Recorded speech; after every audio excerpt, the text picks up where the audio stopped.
if you're going to look at whiskey and location, you have to be on location.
That's probably going to come on yet. Now that's incredible. Okay. I think you can hear me now. I've not got any chat either. What's happened to the chat? Let me fix that too. We lost internet just as I clicked go live. We had to just wait a wee minute to fix it, and I think that's what's thrown all the audio. It's happened again. Okay, I think now we should be in good shape. Hopefully you can hear me, and now I can read the comments. That's frozen everything. I'm going to start from the top again. I think that's the best way to do this. Oh, that's not fair. Hello, whiskey folk. Hello, everyone. Welcome to the vPub. As you can see, well, it's not a normal vPub. Everybody's screaming at me. You're fine now. Good evening. Fantastic, Gavin. Thanks very much. You can see that I'm not in a normal position. I'm away up in the west tip of the UK mainland. I'm in Ardnamurchan Peninsula at Ardnamurchan Distillery in Glenbeg. Fantastic to welcome you all here. I'm very, as Ralphie about, yes, that's what usually causes the technical issues. But this was not my fault tonight. Everything just died right before we went live. We managed to patch it and put it back in again, but it's obviously I've had to reset the mic and the chat and the window and everything. It's working now, but it's nice to welcome you here regardless. Please forgive the wee hiccup at the start. As you can see, I'm in a very cool place, and the whiskey gods are hopefully going to look after us a wee bit better than they have up till now, look after me. But they've not been looking after Ardnamurchan, and due to some maintenance issues and some repairs that's going on, Ardnamurchan is silent. It's not actually in production for the last few days. However, that's good for us because we get to sit in the still house in front of the wash still and the spirit still and the spirit safe at Ardnamurchan Distillery. I think it's a very cool backdrop. And now that you can see me and hear me, I hope that you think it's cool too.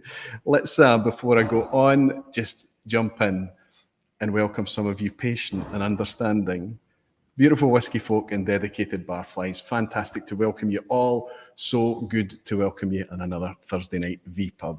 a remote vPub. Lee J. Brown is in saying, put 50p in the meter. I know, Lee J, that's what it feels like. Radek is in. Good to see you, Radek. Sevi the Alchemist is here. Superb. He's here helping me out. He's my roadie for this wee trip, and he's been a big, big help too. Whiskey with Molly is here. Ben, fantastic to welcome you. Luna Aaron is in as well. Che Francis. Gerben, thanks for your guidance. Helen and Andy, who's on their way to Scotland in a couple of weeks' time, hoping to be able to welcome you, Helen and Andy. Fantastic to welcome you tonight. Thomas Elmer is here. Whiskey Weekend Dram, Harrow, Peathead, Frank, my friend. No, you were silent. Yes, but you can hear me now, right? Jimmy Legg is here. Jimmy, always fantastic to see you, and my friend Sevi is here. Sevi is here this evening. Sevi might be making a wee cameo or two throughout the evening. Whiskey Julian is here. That looks like a new name, Julian. Nice to welcome you, and my friend. Max Kreitner is here as well. Fantastic, Max, over in Austria. Callum, superb. Callum, wonderful to see you. Tim, Donner Pass Whiskey. Congratulations to your friend, Tim. Congratulations to Malt Muser on making that 1,000 subscribers. Thanks to all the barflies that went along to grant Tim, Donner Pass Whiskey, his birthday wish and get his buddy Malt Muser up to 1,000 subscribers. It's such a big deal, isn't it? Zenbud is here. That's Tom. Fantastic to see you. Valsgraf. Tim Hoekstra in the Netherlands. Hopefully, Tim, you have your T-shirt coming your way in the next few days as well. It's being the Mule Network has been put into play, and Frank Peathead is bringing your T-shirt across to you. Superb.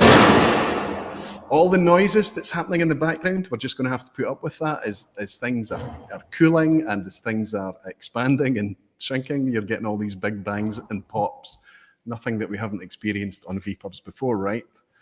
Rolf Ebhead is here too. Philip McGill, Bruno Martins, fantastic. So many of you in, over 250 of you in at the very, very start. So after the success of the, I hope it was a success. It felt like a bit of a success of one of the last summer vPubs before the breakup at Tomatin. I thought it would be good to kind of find topics and things where going on a remote location could actually help support. So when I've been talking about how location, my goodness, it has been so quiet all day, and now it's making this huge noise. Hopefully you can still hear me. With the idea of location, you know, how is the location affecting the whiskey? You might remember a couple of weeks ago we spoke about the Scottish regions, and when Ralphie was on, we talked about what we considered defined regional qualities in Scotch malt whiskey. And of course, it's subjective and it's not really a thing, and there's lots of caveats everywhere. And you know, there's arguments that the regions aren't really a thing. And yet I argued 2 weeks ago, and I'm suggesting to you tonight, that in our heads, I think we've kind of got this idea of what a classic space cider might taste like, a typical Islay, Campbelltown, Highlands, whatever it may be. And I've certainly got something in my mind that I believe to be a typical Western Highland malt whiskey. I don't want to suggest what that is right now. I think we're going to explore that throughout tonight. But the location that I'm in right now, in many ways, fits what I consider might be a good, traditional, typical West Highland malt whiskey. So I want to explore what's happening here, the geography, the location of this distillery, why it exists in this ridiculously remote location. It takes a long time to get here. Anybody making a pilgrimage to Scotland is going to put in a lot of effort to get here. Then they have to make the pilgrimage into the Highlands. And then they have to make the pilgrimage all the way out to the Ardnamurchan Peninsula. This takes a lot to get here. So why does this distillery exist here? And why does it taste the way it does? How much of that was designed? How much of that did they envisage before they even put down the foundations? And then how much of that spirit that's coming out at the other end is kind of taking care of itself? Maybe the location, maybe some of the incidental things have had a hand in shaping the whiskey that we're able to enjoy today. That's what I want to consider. Environment, some of the dynamics that goes on to making the whiskey and how it affects the output.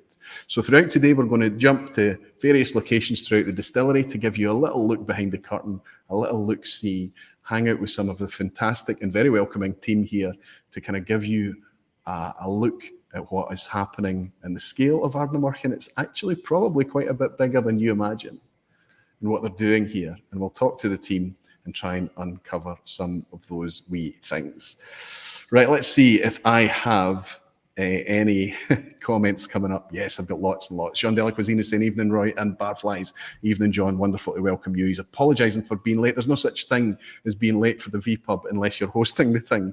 I was the one that was late tonight, my friend. Drew from Arizona is in. Good to see you. He's saying, all good, Aquaviti. No worries, Roy. I'm used to having a demo effect situation when I worked. I don't know, everything seemed fine. It's always something is going to kind of trip you up when you're doing these remote things. There's no rhyme or reason for it. It's weird. Watchman 999, superb. So I understand he's saying that Balcones is running an experiment where they're shipping exactly the same barreled new make to 4 different locations in the US, and they are going to assess. Very, very interesting. And we will look at that tonight. We'll look at that maturation side of things. And there's some other wee projects going on in Scotland and maybe very close to here that's considering some similar dynamics. Fantastic. So actually is here. Good to see you. Actually got some of your hosts, Whisky in the glass. Nice indeed. But I have to get to know it better. Fantastic. So you've managed to get yourself some Ardnamurchan. I have some too. I'm very much enjoying it. Fantastic whiskey. And what's been really good is that as the outturns are becoming bigger and more widely distributed, I think I'm starting to become aware that it's more readily available.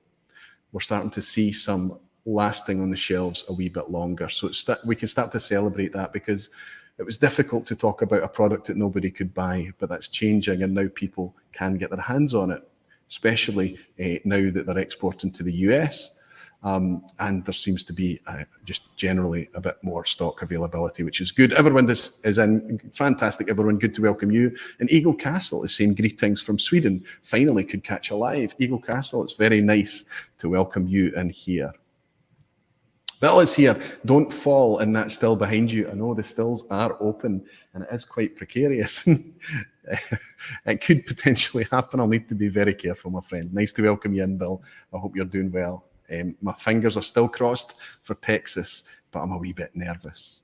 Anyway, now that we've got over the initial hiccup, I think the right thing to do is to just kind of welcome in our host, our main host. He's been on the vPub before, a fantastic guy. He's been very good at looking after us here.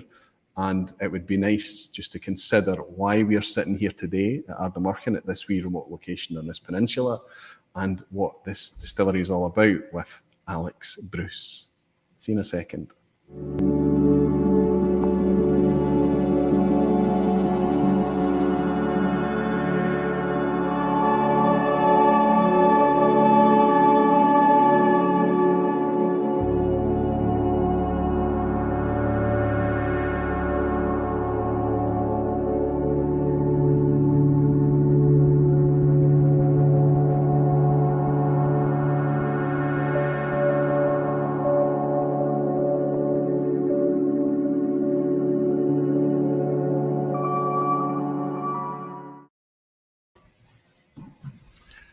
Alex, what about that? Right as before we were going to go live there, the internet falls over. We're running about, pulling out cables and plugging in cables, but we're working now. We can see everybody here. All the barflies are in, and it seems to be okay. I just need to get a link out again to everybody else. Thank you so much. Thank you. This is fantastic. A little bit of serendipity though, right? Because this is silent. What's happened? I mean, to be honest, I hate sitting in this distillery when it's off. When it's silent, it's quite creepy, right? It's eerie. Yeah. We need noise, and noise brings smell as well in a distillery. Yeah. But look, we had the perfect storm. The probably the smallest single piece of equipment shared a bolt last Friday, and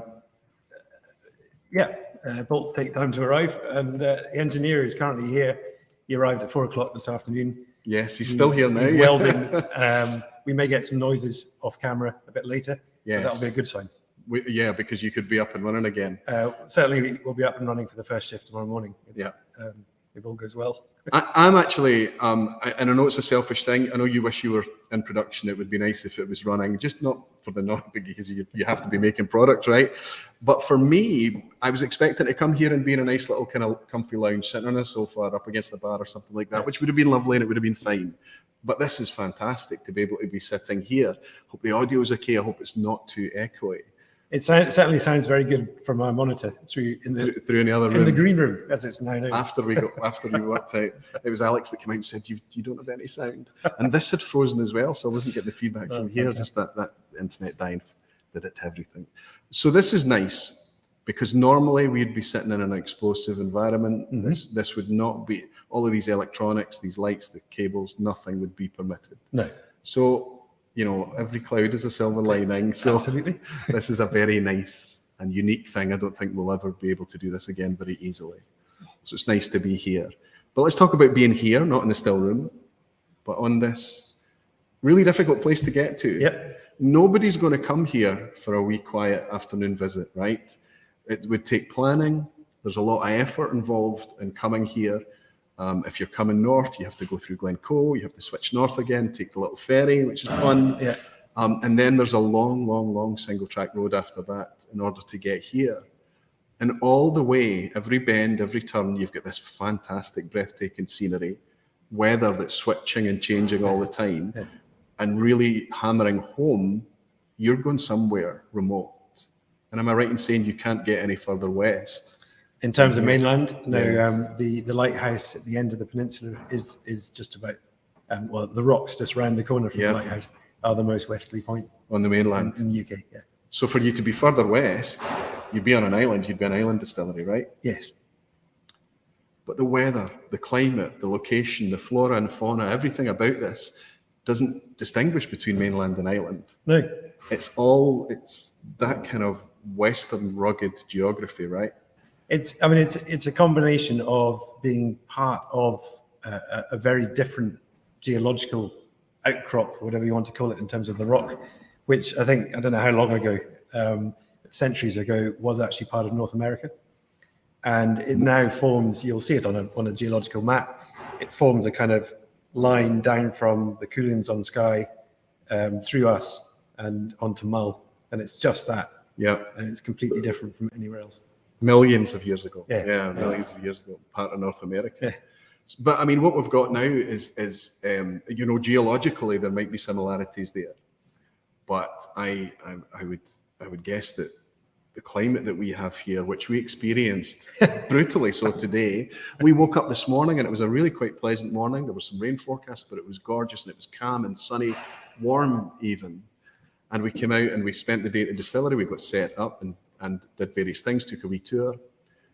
And then we went back and the wind came and the rain came and everything settled down. It became menacing and blustery and pretty cold and damp in an instant, really quite switched quite quickly. It's a funny one because Ardnamurchan, you literally do experience all the weather in one day. Generally speaking, being this far on the west, you get a strong wind driving any weather front through. Absolutely, so yes. It does hit you, but it keeps going. And so it does have this kind of extraordinarily unique climate. And of course, because we're on the sea, it's constantly whipping up the salt and everything in the air. Yeah. You just have to look at the cars around here. Poor Gordon Mackenzie, our production manager, who has an 8-year-old Ford, it's just failed its MOT for having a rusty subframe. An 8 years old. An 8-year-old car. So that's just the corrosion from just salt hanging in the atmosphere, right? And you wouldn't need to go too close to the beach or the shore to have that happening. There's a lot of it around. It's in the air. Definitely. Yeah, it is absolutely in the air. And one of the things that struck me is as you go in and out, and I'm in Glasgow, the air is very good, the quality is good, but it's so fresh. And it's that idea that you're almost drinking this really clean air. It's quite fantastic. So we've got the climate and all of these things to explore tonight and consider what about this distillery's location could be affecting what we're enjoying in the glass. I'm not even sure what I have in this glass, by the way. Is it the same colour as mine?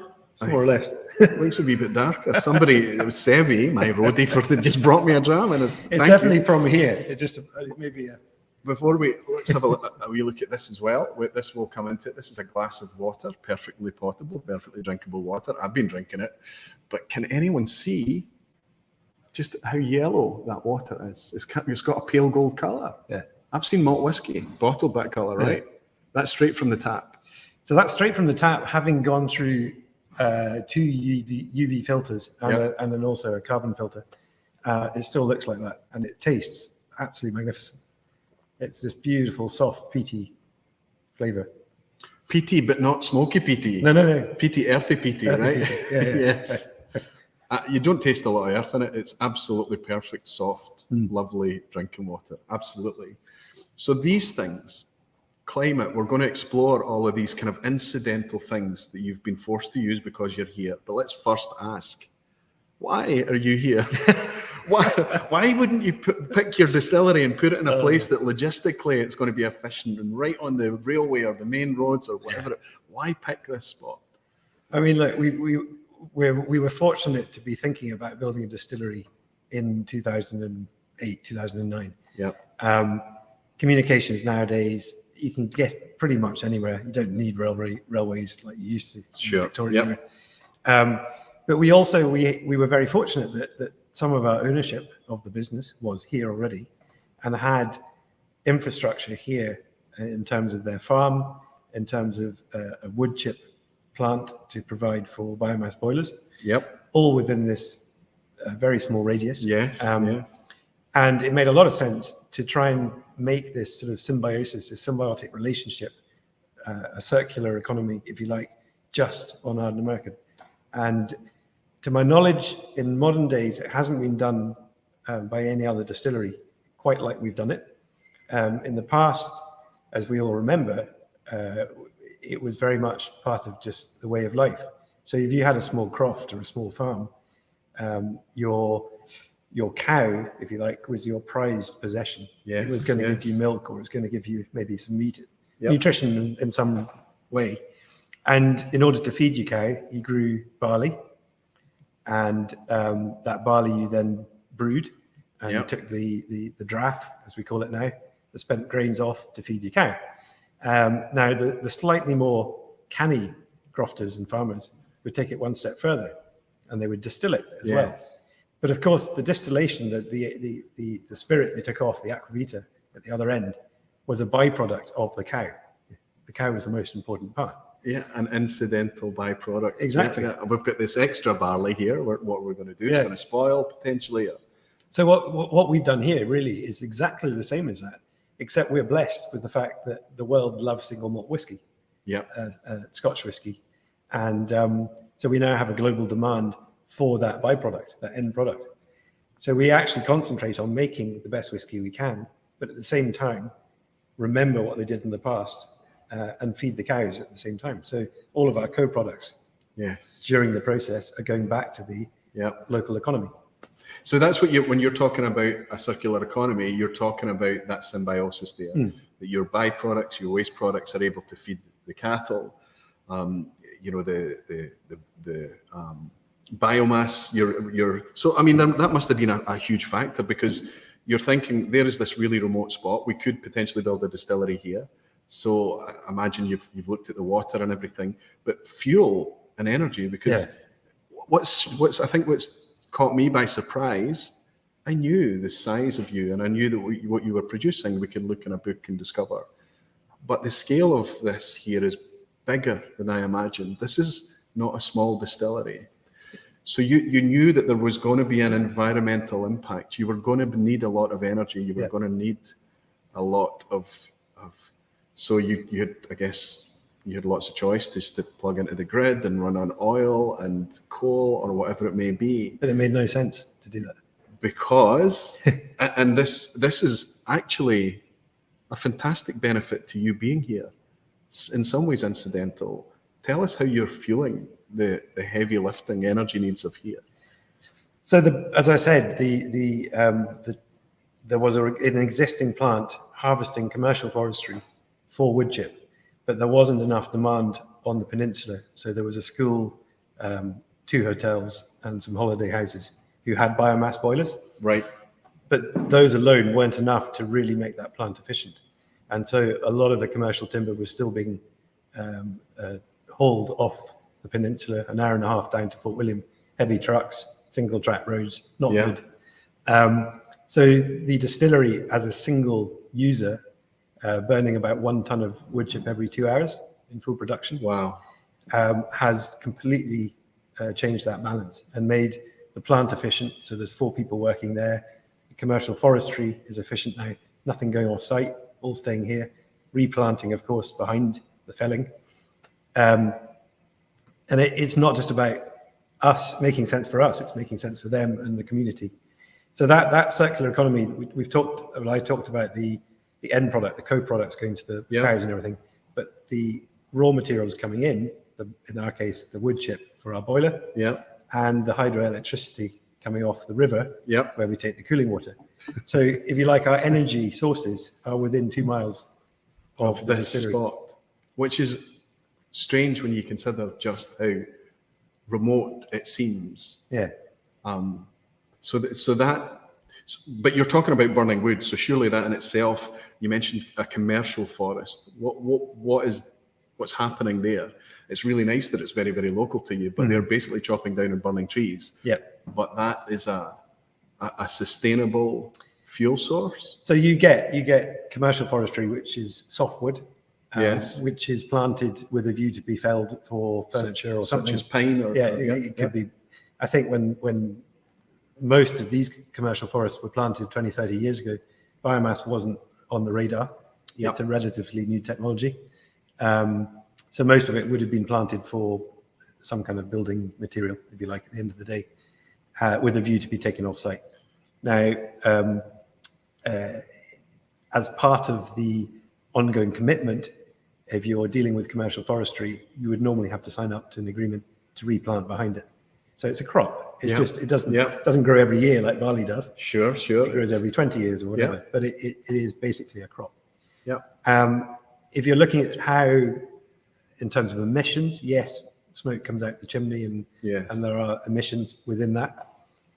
But it's very important to look at the footprint of how far that has gone from source. So we haven't gone out to get oil from some ocean, or we haven't gone to get gas or whatever. We are literally taking a crop and using the fuel source 1.5 miles away and bringing it here. And then replanting. So that all that part of it is done by the farm, the estate. So we are simply here to make whiskey, but we have, obviously, we're giving them something and they're giving us something, and it's a very good balance. I will do my very, very best, everyone. So if you're trying to get my attention, as always, Aquavitae, and it should flash up here orange, and I can try and, so if anybody's got any specific questions or comments or whatever that they want me to try and catch, I'll do my very, very best. So I'm tuning in to you, but I'm going to try and listen to the folk that's tuning in as well. So that's fascinating in itself. So you've got a scenario where you're here, you've got a fuel source here, and we've already held up this glass of water. So surely there was work done to check the water source, process, reduction water, everything. I mean, how, and I know that when Alex joined us in a vPub some months ago, and we talked about the flavour chase, and we touched on some of these things about this distillery. But this has got to be very specific water. What are the water sources here? So we have 2 water sources, and this is actually going right back, and your question kind of jogged my memory, right back to when we had the concept of building a distillery somewhere on the peninsula. 2 people in particular at that point were very supportive in the industry. I mean, everyone was supportive, but 2 people in particular. One was Anthony Wills at Kilhoman. Because he was pretty much the last distillery before us. And the other one was Colin Ross, the late Colin Ross. Oh, wow. Ben Nevis. Just down the road. And he said, if I was ever going to go on my own, I would go to Ardnamurchan and build a distillery.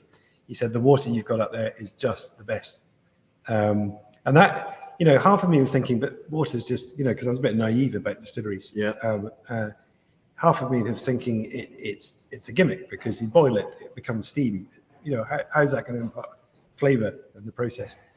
But it is absolutely critical, especially when you get to the end of the process and you're reducing from around 70% off the stills Yes. to 63.5 into the cask. Yes. So that's quite a chunk of water to whiskey. Yep. And you're drinking it. That flavour is definitely there as the spirit starts to mature, and it will become part of our profile in the whiskey. Yeah, as this chemical soup that's then maturing in that organic cask, that's going to be having a say potentially in what comes out the other end. And that water for the process and for the filling, if you like, is coming off the hill from Three Springs. Yeah. So it's really, it's if anything, it's bubbling up from the water table. It's going through the peat and coming down over the peat. So it's been there for a long time. It's got a really rich and good mineral quality as well. And then I think that won't be the last time that word mineral comes up throughout tonight, honestly. Yeah. But the other thing which I've wondered about, and as time goes on, we will start to really hone in and test the water and everything like that properly. We quite often talk about salt, and we definitely have salt in our whiskey. It's not added, of course. Yeah, of course. But it is there in the flavour. Now, casks, we're sitting by casks, they're fairly tight. They breathe out, they breathe in. How much salt are they going to actually get in? Crystals are quite big. Yes. But the salt is in the air. The salt is part of the rain. The rain is part of the water coming off the hill. Yep. So we're not taking seawater, but we're taking water that's definitely had some salinity coming out qualities in it. So there must be something in there. There is definitely something in the air. And coming from a city or coming from further inland, you do get that sense the closer you go to the ocean. You do get that salinity, you get that sea breeze or whatever it may be. I've often wondered about salinity, where the salt is coming from, because it's not always a coastal distillery, but some distilleries do have a salty aspect, a brininess to the spirit. You sometimes find it in sherry matured whiskies, right? Coming from the sherry that was in the walls of the cask. Yeah. If it's a saltiness in that, but it's definitely not what the kind of saltiness that we're getting. And ours is uniform. It's always there. It's in the spirit. It's in the bourbon cask. It's in everything. Whatever I'm drinking just now, I'm not getting a lot of it just now. But I tried an Ardnamurchan whiskey last night that I enjoyed very much, and I tried one from a cask today that was stunning. And it was stunning, despite being 5 years old. I think 5 or 6 years old, that cask. And in a refill. But what was everyone knows, if they've watched me for long enough, refill casks is what I seem to enjoy, but it's normally got to be in there a lot longer than 5 or 6 years. So it's quite an active refill cask. But it's the mineral quality, that lovely dry, and I describe it a little bit like a pebble, slight chalkiness as well, whereas you are kind of seeing it more as a kind of oyster shell type seashell thing. Yeah, we like our crustaceans. Yes, absolutely, and that makes perfect sense where we are. I cannot see how anybody could refute those notes. And then the difficulty is, and I think when you speak to a distiller, it's really interesting because the notes and the flavours that they're picking out when they assess their whiskey, they equate it to a point in the process, where they're from the esters, from the fermentation, from the bready notes or the fruity notes or whatever it is, or distillation, whatever it may be, the cut points. They can appreciate where a lot of the notes come from. I think that there's also notes in there that they're not sure. Could you put a finger on where that... You didn't design a mineralic quality to your whiskey. We hope we get it. Yeah. Actually, I mean, and I think on the last one, when we were discussing Jim Swan's influence on this distillery. So Jim was very much, he helped me hugely in the design process. And in not just the design of the equipment, but the design of the recipe and how we would make whiskey, the spirit. He was very much on board for a few tweaks that we wanted to try. So just to set the frame, the context, then you've picked your spot where you're going to be. You've reached out to Jim Swan to be your consultant and the guy who's going to lead you to do this, and you've given him a remit on scale and on everything, but also what the end style might be. Yeah. So can you frame what we want it to be? What? So we wanted, because I was very aware that Jim. Is that just cooling and things? Yeah, it's just. expansion and contraction. It's incredible. Yeah. We're not getting shot. Yeah. Lots of comments coming in, but sorry, yes. What was the... Yeah, look, Jim was famous even then, and he'd only really been working with Kilchoman and Penderyn and Cavallan at that stage. Famous for fast maturation. And doing a fantastic job of that. Part of the process of getting fast maturation was producing a slightly lighter style spirit to start with. And I said to Jim, look, is there any kind of middle ground here? Because we want reasonably fast maturation because we are young, we want to get going. But you don't need to release everything at 3 years old. No, we're happy to wait a bit longer. But we also feel that given our location and the natural atmosphere that is going to definitely be imparted, the environment is going to definitely be imparted once it gets into cask and all the rest of it. Can we just wait in it a wee bit? And what should we do to get to that stage? And there were various things. Waiting it, you're speaking about more body, more density, more richness, more texture, more oiliness, if you like. Got you. Yeah. And one of the key parts of Jim's recipe is during the mash. And even though he designs the mash tun to be a semi-lighter with, to go round, he says, please do not touch, please do not let it go round at all. Those rakes are just for aesthetics. They're just pretty things, right? And he also puts in a window so you can check how clean the wort is when it's coming off. So it's basically a recycling system. So you're looking for clear wort? That's his key, yeah. Yep, okay. So our unpeated, we go for a very clear wort. Our peated, because we do obviously both, we go for a slightly less clear wort. We allow a little bit of raking. Yes. And this year, for the first time, we've also done a month or just under a month of heavily peated, just to see what it's like. It smells fantastic. Yeah. And they just let the rakes go for it. They just basically turn them on and murky. We've got everything. And that's interesting. It's really interesting to see how it is all maturing. And it does have weight, it does have texture. And even though we are getting decent whiskey at 5 years, 4 years even, and in refill, we know we've got a spirit that will age well as well. And it's not so light that it's been overpowered by some of the wonderful casks that we got to touch today. Amazing. You know, some really quite powerful casks like Oloroso, like PX, and, you know, the body. And, you know, it was an ex-bourbon, it was a refill cask that really blew me away, of course. But there was a sense that the spirit was alive and vibrant on everything we tasted, despite being able to.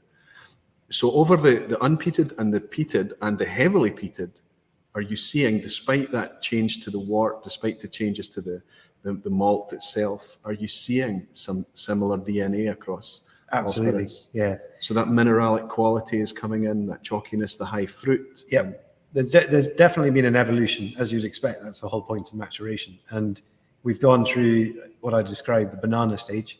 You know, those fake banana sweeties. Yeah, foam bananas. We saw that at about 3 years, I suppose, 3 to 4 years. Which a lot of people really enjoy. That was great. On a young whiskey, we were quite excited when that started to develop.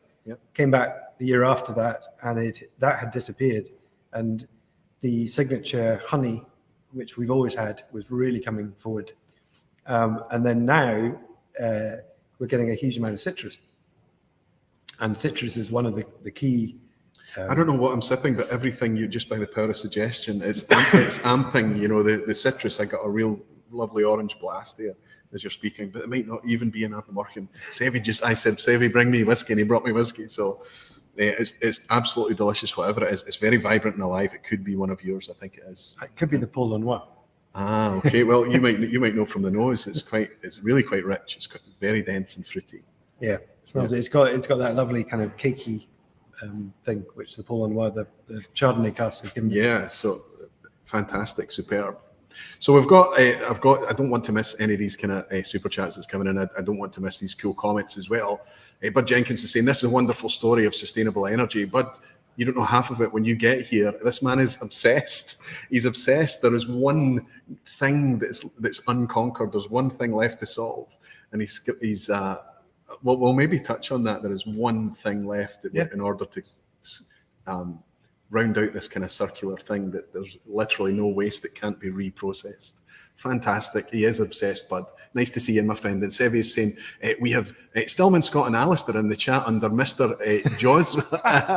Okay, Mr. Jawza, it looks like, if the barflies have any questions. So, yeah, the two Stillmen are still here. They're obviously hanging out in the green room. I hope they're getting some drams after their shift. Well, I'm actually hoping they're going to make a lot of noise in a minute when the bolt goes into the distoner. Yeah, you're hoping for... you need to be running production again. It's a quiet distillery is nice for me to see that thing, but not for anyone else for sure. Graham Stewart is asking, what smells are you getting from the still? It's so close. Well, interestingly, these have been open for some days now. So as you walk into the still room, you're not getting a lot of that smell. There is a general distillery smell is still there. But if you put your face in the still, you're getting a lot of that spirit. It's still around in there. This is a real treat to be able to see because normally the distillery having to shout machine and even the brewing processes are still pretty active and noisy and loud. There's a lot of heat, there's a lot of steam, everything's going on. So walking around in this serene environment and opening and looking inside things and seeing things that you wouldn't normally get to see. Yeah, one of the downsides of biomass boilers is that the maintenance schedule is much tougher than a standard boiler. Okay. Think about it, ash, there's solid material. Of course. So we have two major shutdowns a year. Just speak, buddy, I can't hear. The what?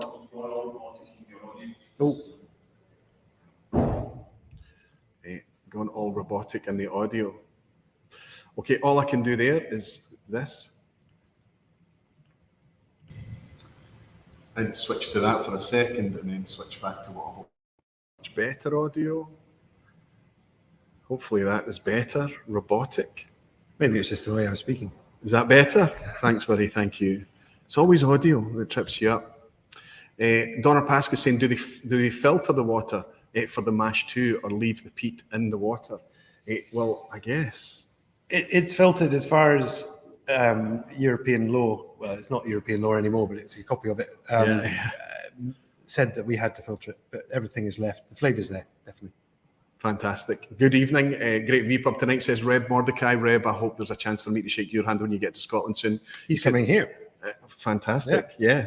Yes. Ardnamurchan, one of the most exciting distilleries in Scotland. Reb, that's interesting for you to say that, because there's a general buzz about, and this is the thing, it's like, you don't need to do any of this to sell your whiskey because it's flying off the shelf regardless. Even your bigger outturns are flying off the shelf. But there's a reason for that. Two reasons: because it's good whiskey, Reb, I think you're spot on. But I think people are loving opening and drinking it.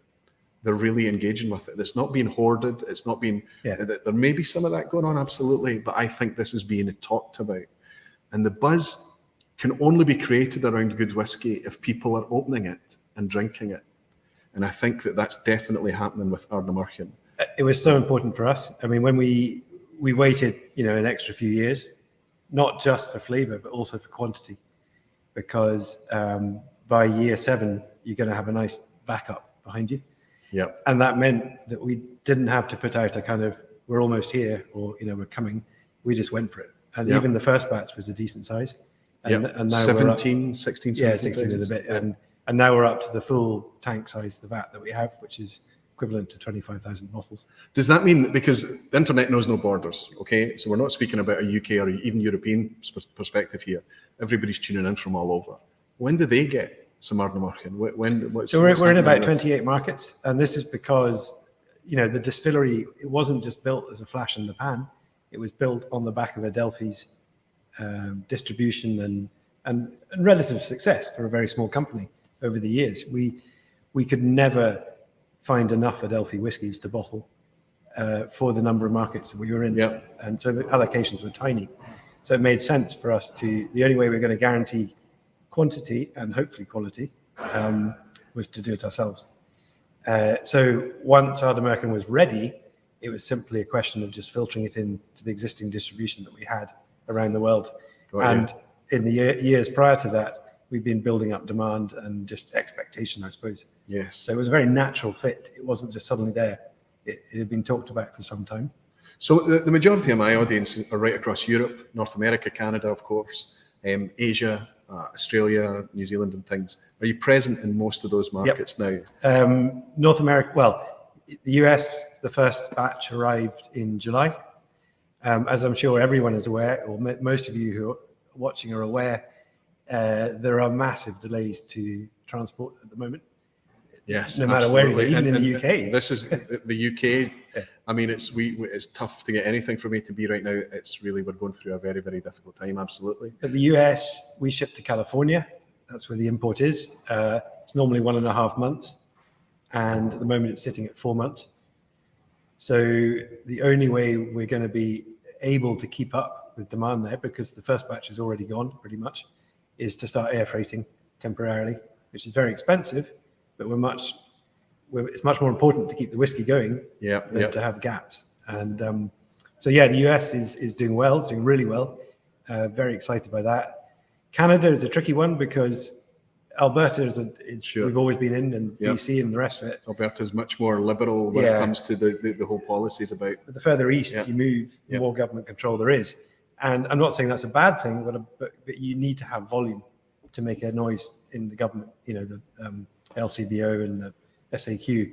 So that is on the plan for next year, that we will start looking at those two in particular. And I think that's what's going to be interesting.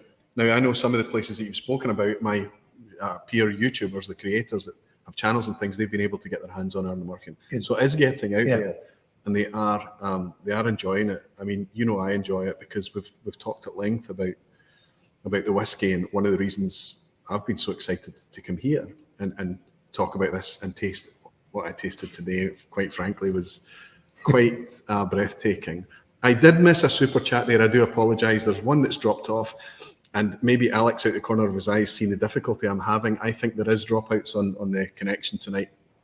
The screen is freezing a wee bit, and the chat is freezing. But Callum, I've got yours. As you always say, Roy, it's not whiskey until it's shared. And if any drama is worth sharing and evangelising about, Ardnamurchan definitely is. So this isn't a single guy saying, do you know what, you're doing good things here.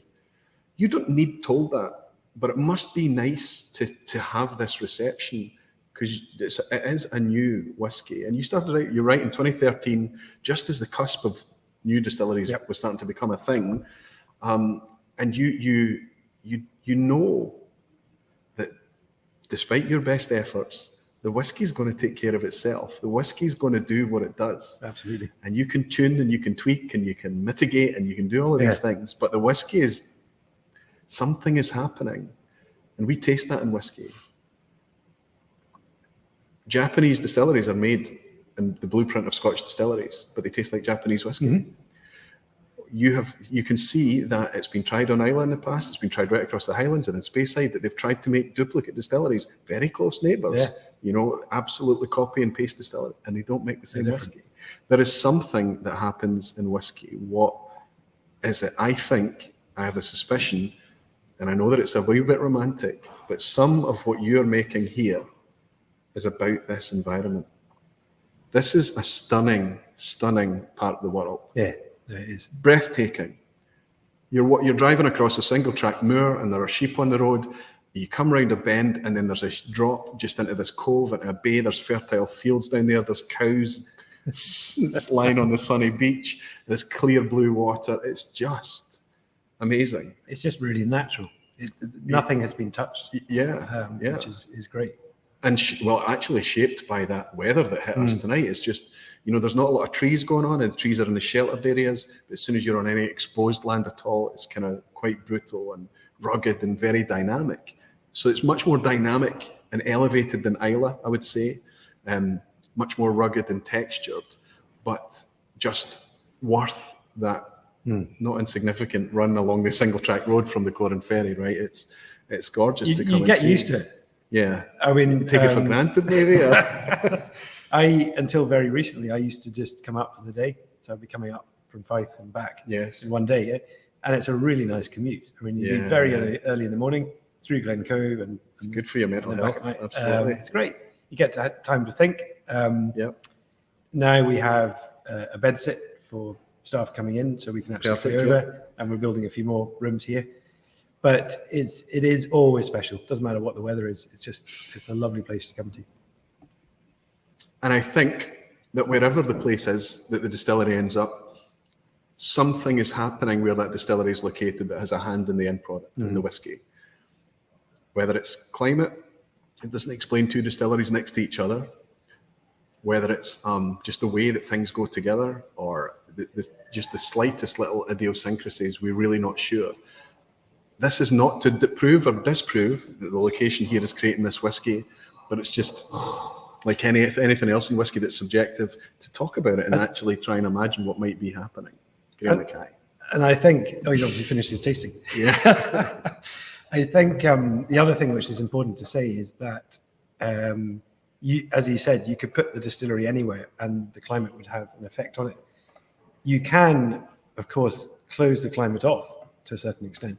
So, for example, you could say, right, we're not going to reduce into cask with our water from here. We're going to take it down somewhere else and do it. Or we're going to mature somewhere else. And so all these different things you can limit the reaction. Yes. We've done completely the opposite. We've gone, we'll make the best whiskey or spirit that we possibly can, and then we'll just basically throw open the doors and let Mother Nature do the rest. Well, I suppose then the one exception that you have in your process is the bottling, because you don't have a bottling hall or a plant here. No. And that, so the casks are taken away to be bottled elsewhere. So I guess if we're having a reduced Ardnamurchan at the, thank you for your natural presentation as well, 46.8% natural colour, unchill filtered. You will never chill filter. No. You will never use. We don't have the equipment apart from anything else. So. It's just, and I think that's what helps that density, that texture, all the lovely things. Fabulous. So if you are having that, well, there's going to be demineralized or deionized. Deionized, yeah. Water added for reduction. But if you have a cask strength, a single cask or anything, everything in that whiskey is exactly from this very, very spot that we're sitting right now. And that is one of the treasures of malt whiskey. It's a very small batch thing. Yeah. It's done in small amounts. It's not meant to be a high efficiency industrial thing.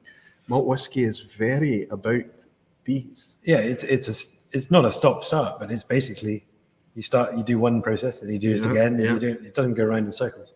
Batch by batch by batch, absolutely. And I think that's why we need to think a little bit differently.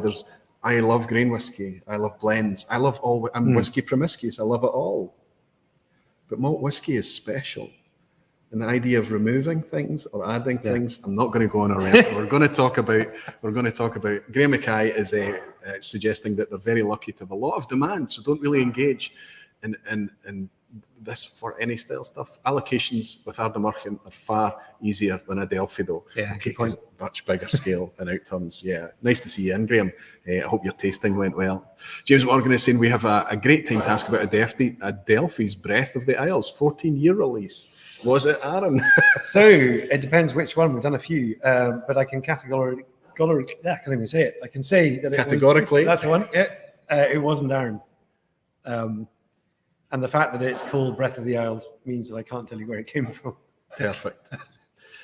So James, you just have to enjoy that whiskey and dream and imagine what it might be. There's lots of that going on. Aaron Gray is here saying, we've been looking forward to opening my bottle of Ardnamurchan 0121. Thank you for giving me the perfect excuse. Fabulous. An incredible whiskey that matches the distillery's incredible story. So the plan for tonight is for us to kind of go map it. We're talking about why the distillery exists here, why it's here, the water, the biomass boiler, how you're fueling that. That's the circular economy, that symbiosis that you've tried to keep everything right here. And that's very apparent to be here. And add value to every aspect of it. And just going back to the cow. Not just consume and dispose and consume and dispose, but consume, work out what you can do that's make this byproduct of value to something that's also here. Yeah. So you mentioned, and I don't know if you want to spend time on this or not, but you mentioned there was one part that we're still working on, and that is quite simply the water that is used to clean down the distillery between processes. So one of the key things is to have a clean distillery. Absolutely. Any kind of bacterial influence, you lose yield. and the spirit goes off. So when you talk about this continuous process, you're talking about batch by batch, but in between batch by batch, you have to strip and clean and strip and clean, and it's just basic maintenance. And this is not just about your personal policy. This is actually, you have to follow these. It's industry wide. Yeah. I mean, in the past, some distilleries potentially haven't been as rigorous as others, but it is an industry wide thing. Everyone knows what they have to do. So this is basically a combination of high pressure water, of water that becomes steam, so for steam cleaning, and the introduction when it comes to the mash tun and also the stills, usually twice a week, maybe fewer or more, the introduction of a little bit of caustic, which really... That's infection, bacterial... So that's an acid, basically. Right, so it really cleans it, commonly used. Now, so what you get left is what we call the washing waters. And if we look at it as a pure volume thing, and you average out 1 day in a week, you're producing here from these stills about 1,000 litres of alcohol every day. 1,000 litres of alcohol, so that's 2 shifts, 2 ton mash, around about 1,000 litres of alcohol, a little bit less. If you then average out the week and say, well, how many washing waters, how much volume of washing waters am I doing to produce that 1,000 litres per day? It's about 4 times as much. So you have 4,000 So in order litres. just to keep things clean, 4 times the amount of liquid just to clean things. And that's waste water then. It potentially is waste in its worst possible format. Yes. So we've already got around any other volume. So the biggest volume is, of course, cooling water, which in our case traditionally came off the top of the river, down the pipe, through the condensers, back into the cooling pond to get back to a decent temperature to go back into the river. So we weren't wasting it, but we were actually removing it from that environment, that sort of half of the river that it would have normally flowed down. Understand. Yeah. And that's common practice. That's, it's a very traditional way. Absolutely. Of doing it. So to minimize that, we put in a water economizer in a closed loop system. So most of the year now, we just recycle that cooling water. And a little bit of evaporation, you just top it up when you need to from the river. So that's a major saving in terms of water. But washing waters, we haven't yet got to the absolute perfect added value part yet. So yes, it does go to an anaerobic digester, but not here. We don't have one in Ardnamurchan. The nearest one to us is Central Belt.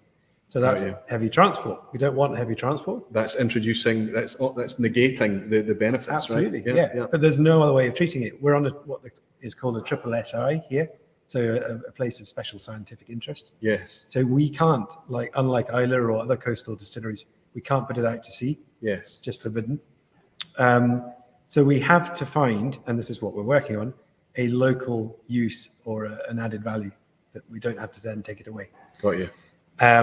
And as far as we're aware, there is no small commercially viable anaerobic digester available yet. Yeah. So we look to the plant that produces our wood chip and takes the pot ale to evaporate and all the rest of it. Yeah. They have a reed bed already to treat our spent lees. Yes. Spent lees are alkaline. Yes. Caustic is acidic. Yeah. Put the two together, they balance naturally with a bit of volume adjustment. But there are other things in the washing waters that we can't put through the reed bed. Yes. So at the moment, we're working on a very simple treatment here that will then allow us to take it through a local processing and get rid of the lorry. So you would like to advance that even further, right? So potentially, if AD, anaerobic digestion, becomes easier for smaller individual places, then of course you get gas off that, and gas can be used for a number of things. Well, we've got over 300 people watching tonight. There may be somebody here, or maybe somebody who knows somebody else. Hopefully, that could maybe have a bit of inspiration. We were spitballing last night, and it was interesting. Sevi came up with, have you looked at seagrass and things? Yeah. And instantly I just I saw you go, and just. So you're open, and in fairness, the reed beds are doing the same thing as seagrass are doing. Yes. It's a more natural thing for up here, but to actually then be able to collect that bubble, the gas that's coming off, and do something with it, that is definitely another added step. value in the co-product. Yep, and it not even becoming neutral, but actually becoming a positive, where you're actually positively impacting your surroundings. Listen, we're seeing this more and more. The industry is committed to driving forward in this direction. What new distilleries are showing is that this doesn't need to be an afterthought or a patch. You can do fundamental things with a drive, an inspiration, a wee bit of obsession, if I'm honest, Alex, which I admire. I think we are. But there are other ways to do this. We've seen huge steps forwards from McNean. We've seen, even when it comes to your packaging, you're using recycled cardboard for your... And it doesn't smell anymore. Yeah, it used to smell. The original sleeves did used to smell. I can vouch for the new ones are not smelly. I didn't mind it. I don't keep the box, but I know a lot of people do keep the box. But all of these things, if we're having a more positive impact on the place that we need to survive, it's okay to have a smelly box and various other wee incidental things. I think that's okay. What volume, Whiskey Geek Ben, so good to see you back, Ben. I hope you're doing well. What volume, regularity of wastewater to be treated? Or you're talking about 4,000 litres. Yeah, so it's not all going out every day. It's stored in a tank, but it's basically equivalent to 4,000 litres a day. And Falsgraf is saying that is a great scheme. Absolutely, Falsgraf. Oops, just see you try to do that and it just jumps. Do you see? Yeah. I like it when other people can see the difficulty I have trying to do this. Jimmy Jazz is saying, wow, I am back in chemistry class again. The geek is re-emerged. Fantastic. I'm loving it. Seagrass is the future, shouts Sevi from the green room. Whiskey, Harrow is saying, Whiskey Weekend Drama is saying, can you ask, what about casks that matured at the distillery and with a whiskey broker? My cask share is at the distillery. Cask number 186. I think that's what that cask that matured at the distillery and with the whiskey broker. You're not maturing. So we have had a private cask scheme since pretty much 2014, limited amount every year. It's beginning to wind down now because obviously we're now concentrating on bottle, and we need it. We are aware that there are a number of groups or clubs have bought some of these casks rather than just individuals. Yes. But they all fall into the same category, and it's a very simple system we put in place, which is that the casks remain here for their life. When they're ready to bottle and the customer wants them bottled, we handle that. Yes. So it's basically, it goes to the customer as a bottled product. That's good to know. I've bought a share in a cask very recently. Yes. And through a friend who's taking care of it all, I just wanted to kind of be part of it. And so it's interesting to know that it's going to take that path. That's fantastic. There's going to be more on that a wee bit later. Everyone is saying, so I have a question. Lack potable water becoming a worldwide issue. A lack of potable water, yep. Is Scotland experiencing problems with water pollution, droughts and flooding an impact on the industry? The answer is that is a clear yes, but not anything to the scale of the wider world, I would say. No, I mean the Water Miser is a classic example. Even though we're on the west coast here, we do have droughts. Yes, and it's every year, it's pretty much the same time. Yeah, it's kind of end of April through to middle of June. And it just doesn't rain. We have more droughts than floods. One thing that Scotland is very good at doing is draining. Absolutely. And I think that's what causes the droughts at times, because it is so good at draining. So even Islay, an exposed island like Islay, can have droughts. Yeah. In particular, as you're aware, Roy, the west coast doesn't have the holding infrastructure that you get in the central and east parts of Scotland.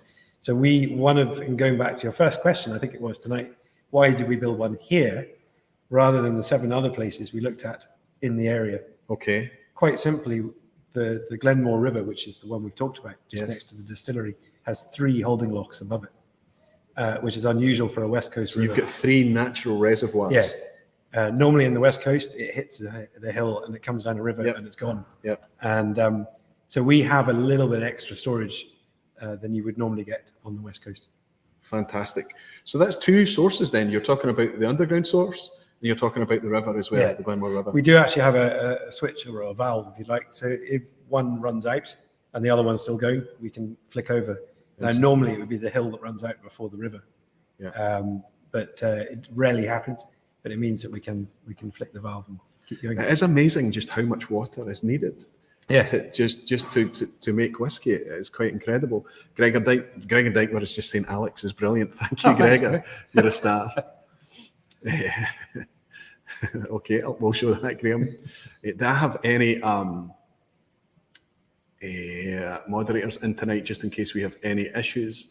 Let's go up and we will. Rolf, I hope you're staying for the rest of the evening, just in case we get any issues. Ebhead is now a moderator for your channel. No pressure. Rolf, I hope you're just able to clear up any issues or let some comments. We don't mind mild profanities like that is absolutely fine, especially when it's in humour and funny.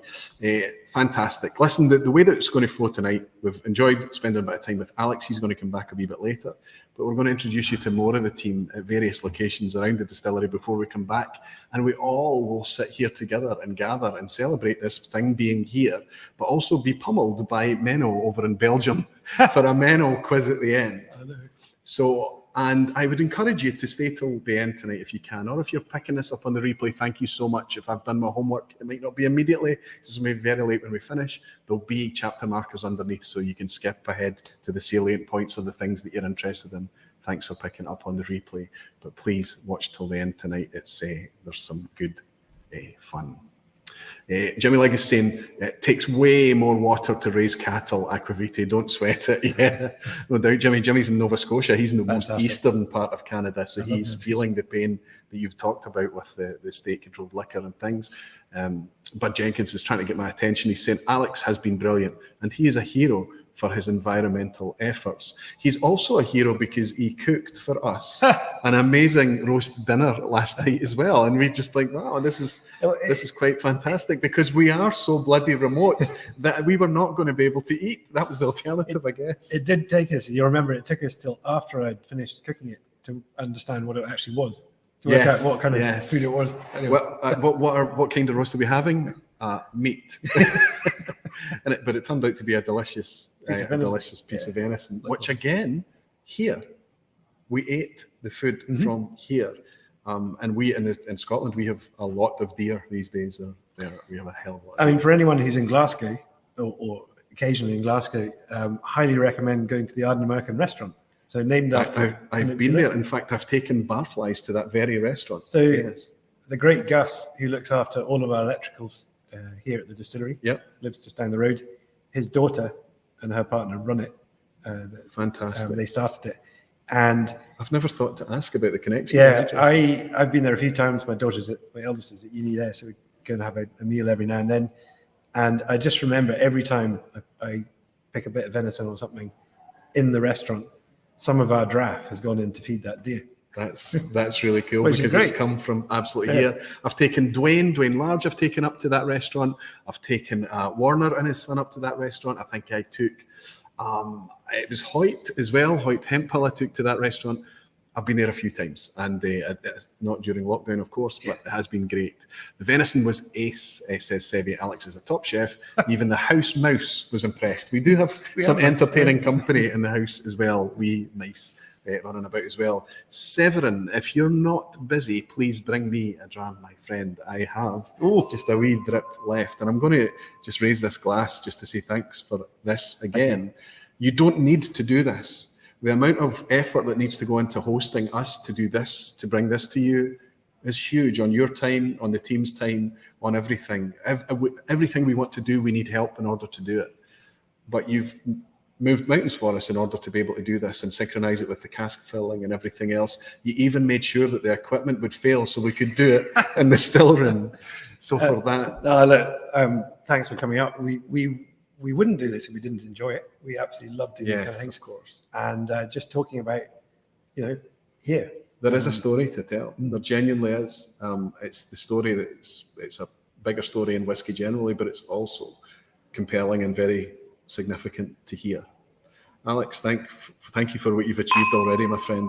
It's quite incredible. Sláinte everyone, sláinte barflies. So I think what we're going to do now, I'll just grab a couple of comments before we switch over. Anthony Dunn is saying, Menno feeds on my tears for my quiz failures. Anthony, we feel your pain. Don't worry about it, my friend. I am often brutalized, as you know, by Menno quizzes. We're all in it together, buddy. Delphi selection, that must be Jenny. She's saying Aquavite told us it may be difficult. I'm going to try and rope everybody into Menno's quiz tonight, and I hope it's going to be fun. We can't go out and hang out with Jenny and DJ yet because they're not in the... Haven't got the link. I think they have. I did email it out, yes. I sent it to Jenny. So I'm afraid you're here until they appear. That's my friend. absolutely fine. Leave the deer to Dalmore. Nice one, Roland. Good to see you, Roland. Good to have you, Whisky Radar. Hoyt is saying it was a great restaurant. Hoyt, it's wonderful to have you here as well. And then he wasn't telling fibs. Look at the size of that currency. That's Daniel Caballero is over in Colombia. And he's saying greetings from Colombia. I just bought Ardnamurchan AD 032102 in the US a couple of weeks ago. How many batches a year do you plan for the US market? Keep up the great work. That's great. 2 probably. Anything you can bring it. I don't need a clean glass. Honestly, I'll just rinse it out with a wee bit of water. Sevi's been a fantastic. Sorry, I couldn't hear whether you wanted water or more whiskey, so I brought both. So Fantastic. I'll just put this on here. Hi, everybody. So that's the Paul Noir. So nice. And that's the. This could be what I've I think it was. Yeah. Do you want me to get you something else? I would like to have. But don't take that away. All right, okay, that's fine. I was going to say yes. No problem, sir. And that's the Ardnamurchan. So thank you so much. This is fantastic. And we have guests as well. And we have Jenny and DJ awaiting in the background. Fantastic. So just Daniel's obviously interested in what he's going to be able to get in the future. US, for various reasons, we're working to 2 per year, but we're going to grow the size. So at the moment, there are 5,000 bottles per batch. Yes. That's just for the first 2. Next year, hopefully, we'll grow them and so on and so on. But from a logistical point of view, 2 per year is pushing it a wee bit for the US. Okay. So I don't think there'll be as many batches in the US as there are in the rest of the world. So what you have to do in order to make sure that there's some on the shelf for everyone is to swell the size of the batch and still do 2. Yeah. I understand that. But what everyone's got to remember is they didn't hit the ground running and just hit bang and 1,000 litres a day. You had to ramp up from 2014, right? It's one of the hardest things is keeping our mitts off some of the early stuff. Yeah. Because we need it because it's precious and it's becoming more and more precious. But we did wait enough time, so we have volume, which is good. Alistair Gray saying, mine gives Sevi a tip. Sevi's coming back in. Sevi's been looked after very, very well. Don't worry. He gave me a tip. You told him to go get another whiskey. That was a great tip, Alex, actually. Thank you so. Look who's in, Scotty, Kilted Moose over on Isla. It's wonderful to see another wee bottle chaser in, Scotty. Great to have you. Nice work, Sevi. Could you bring me a dram next? I'll send a boat. No problem. What do we have? Boats are fine. So we have the current edition, the AD 072105. This is what we had last night. That's what we had last night. Fantastic. And Connal has given me this, an Adelphi selection, Mortlach 17-year-old. So I'll leave that off. So whatever Well, this is the dram I'm going to enjoy with Jenny. Okay. The fantastic Jenny and the fantastic DJ who have looked after us so well as well. Okay, I'll take the Mortlach back from you then. Big guy. Thank you so much. Cheers. Enjoy. Bring that out soon. Okay. Don't hug it too long. Alex, thank you so much. Genuinely. Thank you so much. Okay, let's jump over and talk a wee bit more about how location could potentially be part of some other parts in the process. I hope to welcome you back in with Jenny and DJ in just a wee second.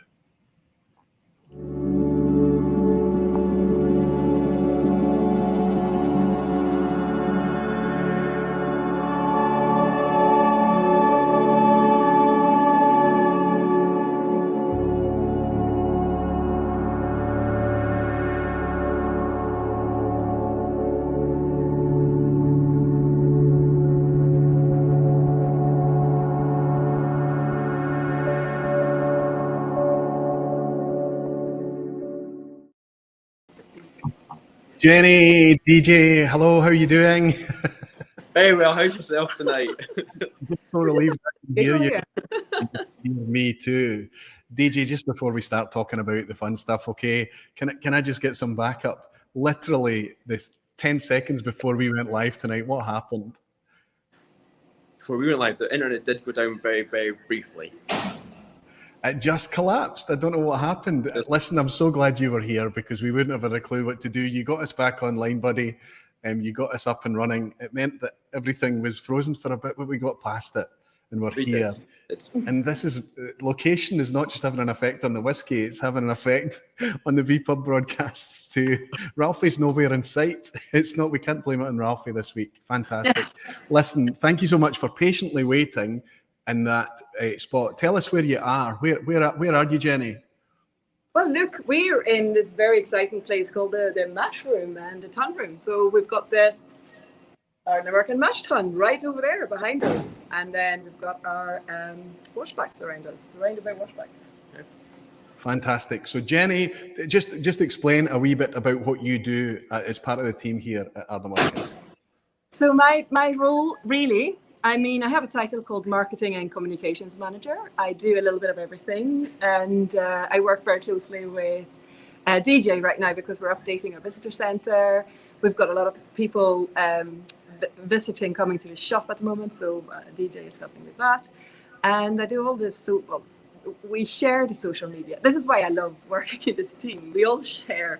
So Alex and Graham and Connal and Antonia will help share the social media responsibilities. It's a small team, yeah. And I do bits of everything, really. That's the best bit. Fantastic. And DJ, tell us, because if we're honest, and you can back me up here, or you can contradict. But when it comes to the mashing of the malt, okay, when it comes to the fermentation and things, you've got that pretty much locked in and dialed in and locked down.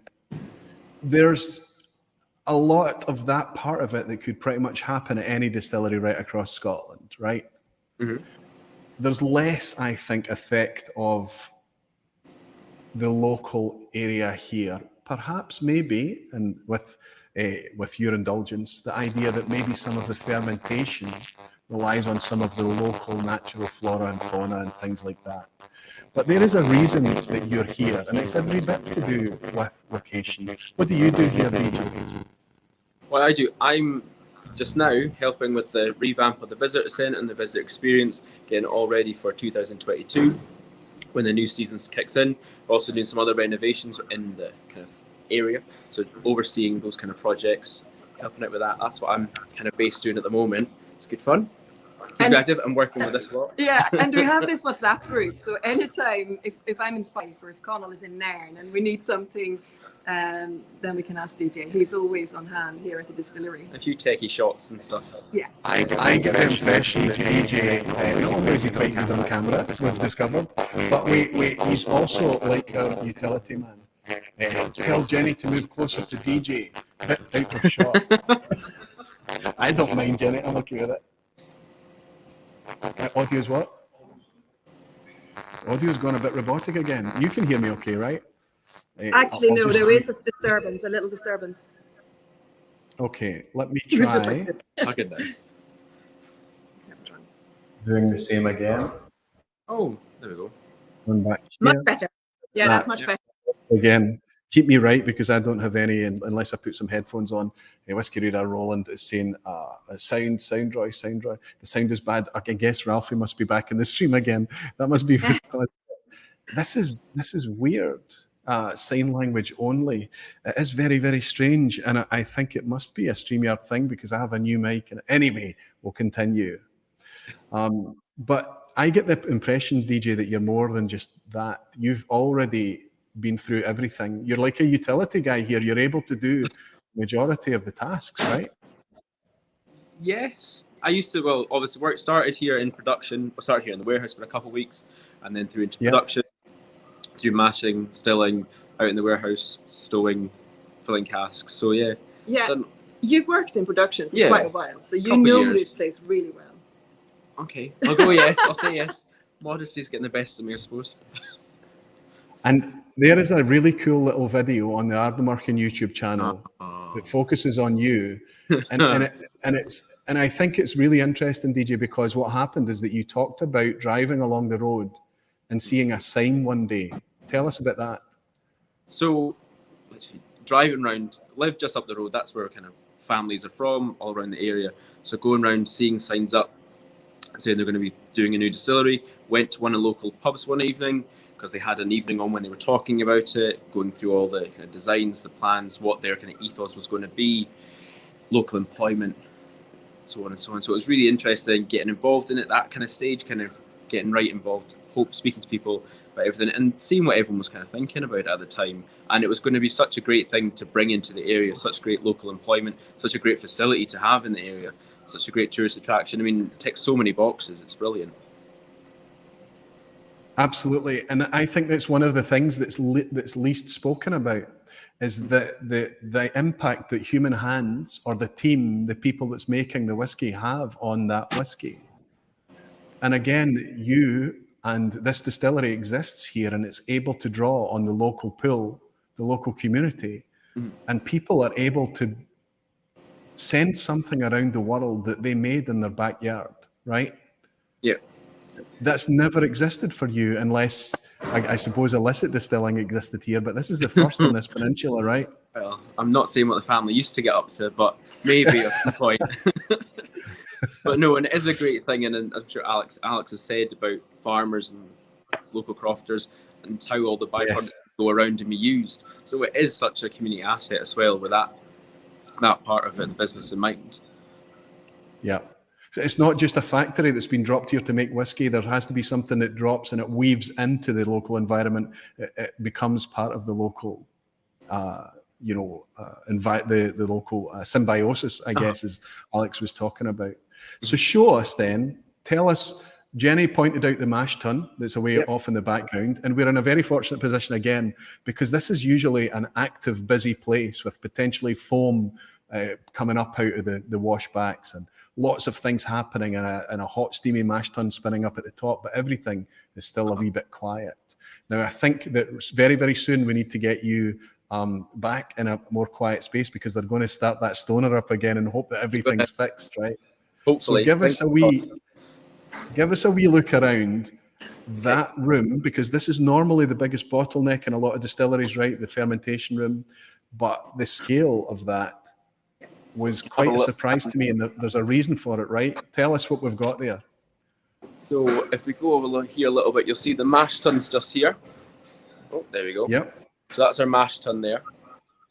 3.2 meters across. Widest or biggest single piece of equipment in the distillery, and it's very much dictated by the road. We've got a bridge that is 3.4 meters across, so it had to fit to get through over there. Very, very skilled drivers to get them in. Over here we have our washbacks. We've got one of the wooden ones here. This is a Douglas fir. Then over here we've got some of our other ones. We've got two more here. These ones here are oak cognac vats, or reused ones. We've got two of them left. We did start with four. They don't quite go well with the Scottish climate. They're not too much of a fan of it, to be fair. Well, tell us what. So you've got Douglas fir here, and you've got oak. Yeah. What's the story? Why do you have oak washbacks? That is an odd thing. Oh. Well, I think that's Jenny. Yeah, I'll try and answer that. I wasn't here, obviously, but Alex had some contact. Actually, you might have to ask Alex the real story behind this. But we basically sure. The Portuguese coopers coming in on site, building up these beautiful cognac washbacks, and come a bit closer to the mic for me, Jenny. Come a bit closer to the mic. Sorry. I'm realizing I'm very, very, very close to the camera at the same time. Yeah. Yes, these Portuguese coopers came over to the distillery and built up these really beautiful oak washbacks. They were telling us that these will last longer than the distillery. You're in for a good time with these ones. Clearly, if our distillery was in Portugal, that's true, which it isn't. We are in Ardnamurchan, with its own climate. So what's happened is that they're breaking down a lot quicker than we had liked to. So before we came on here, he got the torch out and we were looking inside, and you can see they're a little bit warped now at the bottom. So it's time to change them. So we actually are quite unusual in many ways. We have 2 oak and 2 Douglas fir, so that's 4 wooden ones, and then we have the 3 stainless steel. But the oak ones are getting exchanged to fir very shortly. Well, I think that's yet another thing. It's another interesting thing. And you could say, okay, no, that's an incidental thing. It's unique to Ardnamurchan. And I think that your setup there is genuinely quite unique. You've got 3 stainless steel washbacks. You've got 2 Douglas fir, 2 oak. But what happened is you intended to put in 4 oak. But these washbacks came over from that lovely, warm, continental European climate. They land in Scotland, and Scotland rejects them. Right? The Ardnamurchan Peninsula rejected them and said, no, these are not up to, these will not last. And you immediately, very, very quickly, you blame Scotland. They didn't last in this climate that we have here. You had to switch out to Douglas fir. Now, you didn't switch out to stainless steel. I hear the story about the stainless steel ones is the opportunistic, the dynamism of Alex's brain. He saw an opportunity while the roof was off the building. He saw the space and he says, we can squeeze another 3 washbacks in here. And he put in stainless steel washbacks. Amazing. So you've got this unique thing because of the real estate that you had there. You were able to end up with that room behind you. And in time, the cognac washbacks, those oak washbacks will disappear. And they'll be replaced, I guess, with Douglas fir. We'll always have the wood and the stainless steel combo. That's obviously always going to be here, but it's the cognac oak mash tuns that are going. And that configuration that you have there has defined this style. Yeah, that's what's going to continue, I guess, with some change, some modification, because you will maintain a wooden washback, of course, potentially, but it's not going to be an oak one because you've worked out that there's a reason that most of the distilleries in Scotland don't use that wood. They're not too much of a fan. The whiskey doesn't like it. No. Not happy. Yes. And a lot of people find it quite curious. And the question we get asked a lot is, well, what's the difference? There'll clearly be a difference. You know yourself, Roy.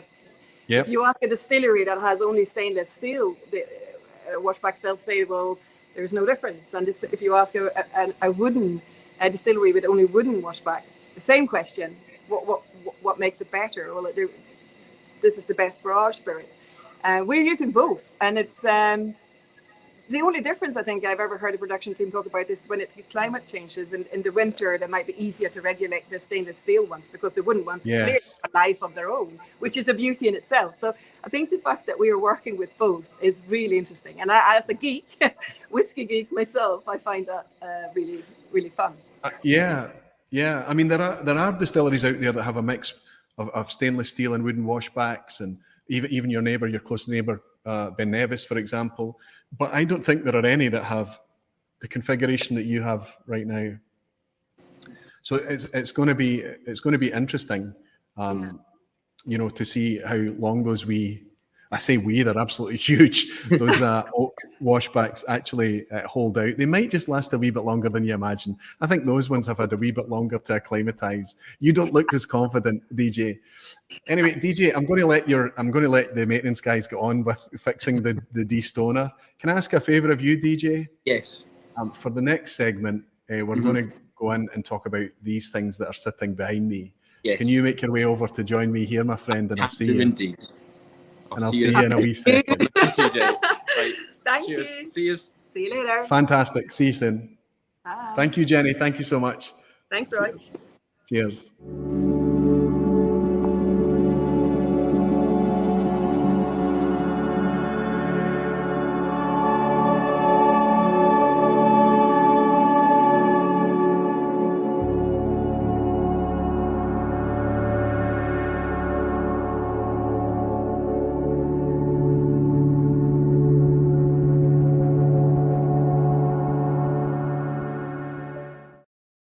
To make it work, right? Just make it work. Make it happen. We've just been butting heads about the technical issues that we went live tonight and things. I'm going to blame DJ now that he's here. It's not. He actually saved us. The thing just fell over, and he was obviously on hand to help us out.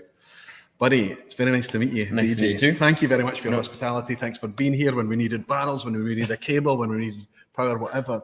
And that's kind of what I mentioned is that this vPub thing, we could literally turn up with a phone and we could go live and do it, but we couldn't have this.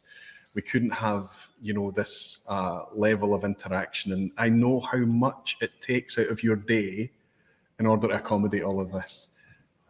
I have to say, I'm glad it's happened when you're when the things are, there's a hiatus. The production's Well, off. look where we Right? get to be. It's silent and it's cool in here. Normally, this would be a warm environment to sit in, right? Especially at the moment with the big windows here, can reach high 40s, if early 50s High as well. 40s into the 50s. Yeah, Wow. yeah. It's not a place you want to hang out for too long. It's right? not good for Scottish blood. Yeah, It's well, not good for again, it's interesting. And what's interesting is I noticed that Anthony Dunn says, Roy sounds much better. Clearly, you're the audio god, some sort of sacrifice. Can't blame Ralphie anymore.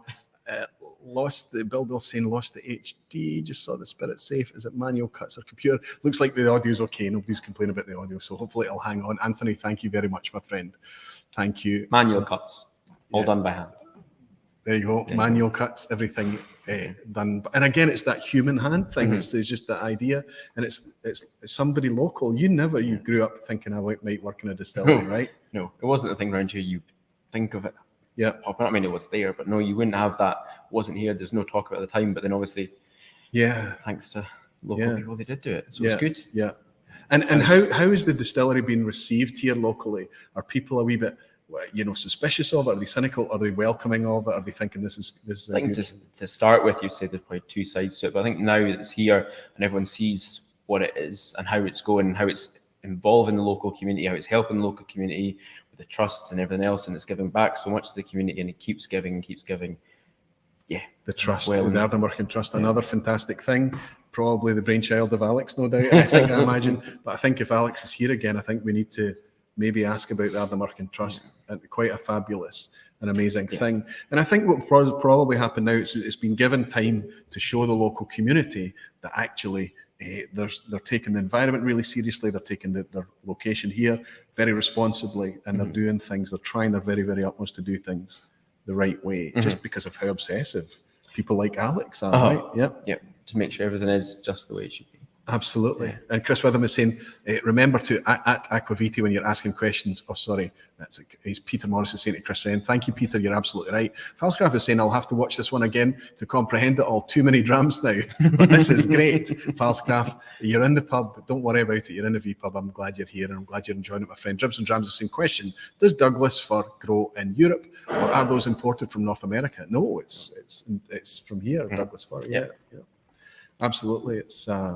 Normally, you see a lot of the American oak is used because it grows so fast and strong without very knots. And I don't know how knotty that. It looks very clean wood. It is very clean. There's a few knots when they first put them in, but they were quickly filled in. So quickly filled out and fixed. A bit of bamboo, sorts everything. How old are those two Douglas fir washbacks then? They got put in 2018, end of 2018. So you only managed 3 or 4 years with the two of the cognac ones. Wow, that's quite amazing.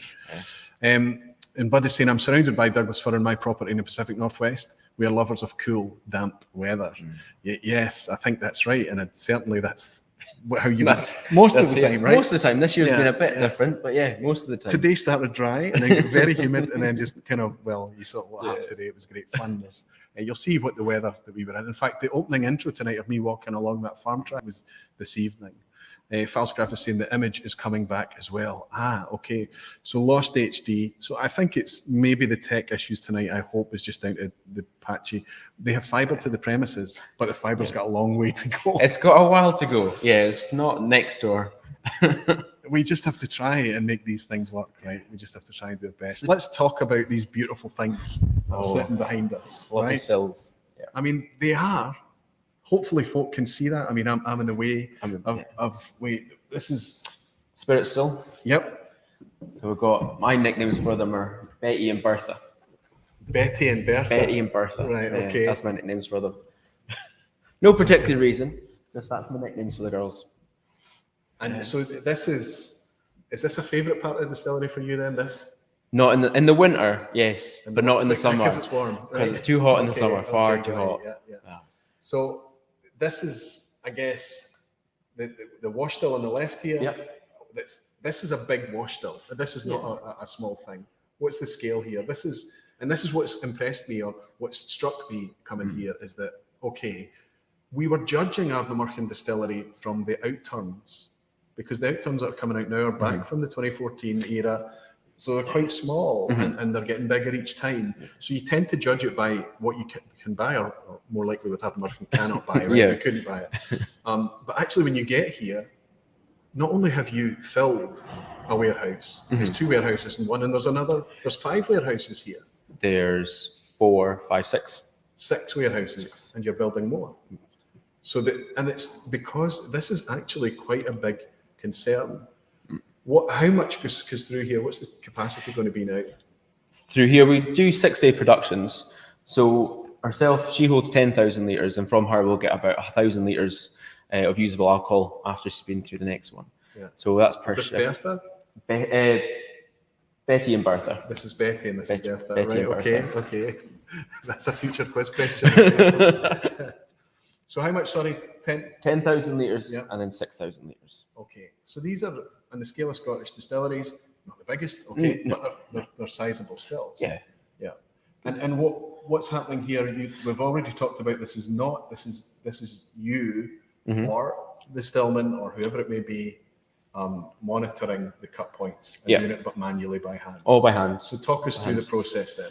So once they get up and they're going, especially on the still side, spirit side, is the guys will watch it to start coming through. They'll turn down the steam because they've got big kind of metal coils in the bottom like a kettle. Yep. After it gets going, they'll run the heads of the spirit for about 10 minutes. Then they'll turn over so we get the heart of the spirit. Turn it down, nice low temperature for about 3 hours. After that, we'll turn it back again, ramp up the steam even, and keep it going. That's about another 3-hour run there, and that'll be the tails of the spirit come off. The whole time the guys are taking samples in the wee vessels on the side. Don't know if you can see them on the camera right in there. And then they're going over to the side, charts are over there, all the numbers they need to know, making sure they're getting the right temperatures, right gauges, and coming back, checking it. Okay, so it's quite formulaic and you have to hit certain checkpoints and things like that. But it's very much about you monitoring and catching that point and making sure the decision is made to swing that at the right point. And literally, it's a manual. You're going to take that handle at the top. And you're going to move it to take a middle cut. And then when it gets to the point at the end, you'll move it to take the tails of the spirit. So I guess for a lot of people that haven't visited a distillery, that's not an exceptional thing. That's not particularly, that's just what happens. But hopefully this is the first time and probably the only time you're going to see a spirit safe in the backdrop of a broadcast like this. I think you're not even normally allowed to take photographs in these environments and distilleries because these are hazardous environments. You don't want to drop a phone or a camera and cause a spark. Well, that's it. The spirit coming through there starts off nice and high, and then we run ours 75 down to 69s are kind of low cut point. So it's strong stuff. So if you get a spark, it's going 75 to 70 to 69. Yeah. Anthony is saying, we're so spoilt now. I used to watch TV with no reception on channels. Loving the on-site vPub, such a treat for those that may never make it there. There is a wee bit of that vicarious thing, and Anthony, I'm so glad that you're getting that. But I live very close to here, and this is a huge treat for me, honestly. Just to get to this level of access, to see what makes it tick, and it's super encouraging. It's just great to see, and I think so much of that is actually coming through in this amazing liquid. Let's talk about something that is unique here to this specific spot. Where are these line arms going? So these swan neck, they go outside. It's difficult for nobody can see, so I need to describe that. These are not dumpy stills, but they're not tall either. They're kind of intermediate. We've got the can I just, I don't know how many meters that may be. I would say maybe 4 or 5 meters. But then it goes into what looks like it could potentially be quite a long line arm, but the line arm just disappears out through the wall. What's happening? So it goes outside, and then out the back we've got cold water condensers. So what used to happen is you used to take water straight off the hill, put them through the cold water condensers, then it used to go back through a pond, then back into the water table. Uses a lot of water doing that, and we wanted to reduce our water consumption as much as we can. So what we did is we got 2 expansion vessels on the outside to increase kind of the surface area for the cold water and for the steam going through. Especially in summer, of course. Yes. Yeah. And then we attached onto it a water miser, just basically a big cooling tower for the water that's passing through. So the water goes in, kind of rains down through lots of little levels. Big fan attached to the side, blows all the air in from outside, takes it down to about 2 degrees lower than ambient temperature outside. Then that water is pumped back around the system again to help cool all the water through, all the liquid as we're going through the swan necks and back out through the cold water condensers before it comes back in through here in the spirit safe.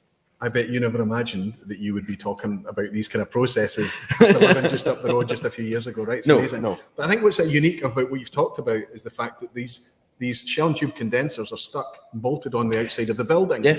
And they were doing a great job and everything was fantastic. But then it got to warm summers, hot summers, and you start to get close to your margins, your operational tolerances, and you say, so you have to expand and bolt on and accommodate for these warmer seasons that you're having. So you have to kind of add a bit of belt and braces there, really. That's what's happening in order to end up with what you have. What we have today. But that wasn't planned, that wasn't built, that wasn't on the original plans. That had to be something that is learning on the job. It's kind of, and having to reinvest and come up with a condensation system that is actually quite unique as well.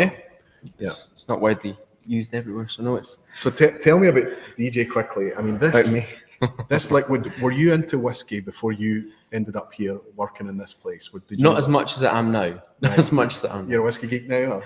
Getting there. I'll say getting there. So tell me, I mean, are you able to appreciate how engaging a whiskey this is? And I'm going to be careful about I don't want to keep saying at such a young age, this is good for a young whiskey. No, this is just good whiskey. Yeah. The age is kind of one of these things that's just incidental. You're not going to be talking about the youth when you enjoy this. This is very good whiskey. Can you appreciate it? Yes, it's a very good whiskey. I did take one for when our first rugby match of the year, we opened one of them up because it is so nice. Yes. So yeah, it was a good toast to the start season. It did indeed. Yeah, absolutely. Yeah. And are you able then, are you now going out and trying other whiskies from elsewhere in Scotland and things and comparing and learning much more about that as well? Oh yeah. A lot more and going around. Yeah, it's good. There've been a few distillery tours already this year, going around seeing other places, even not last year, obviously, years before, started going around seeing other places, trying more whiskies. Cupboards are getting a bit full now of whiskey. Listen, we're all hoarders. You're in good company here, DJ. Listen, let me tell you this. We call ourselves bottle chasers for a reason. And it's because we're not chasing alcohol. No. We're chasing flavour. Yeah. We're chasing experiences and moments with it. And it does become a real thing. See, before I go and go to the next point that we're obviously going to talk about, I think, which may be potentially arguably the biggest impact of location, and it's the maturation warehouse.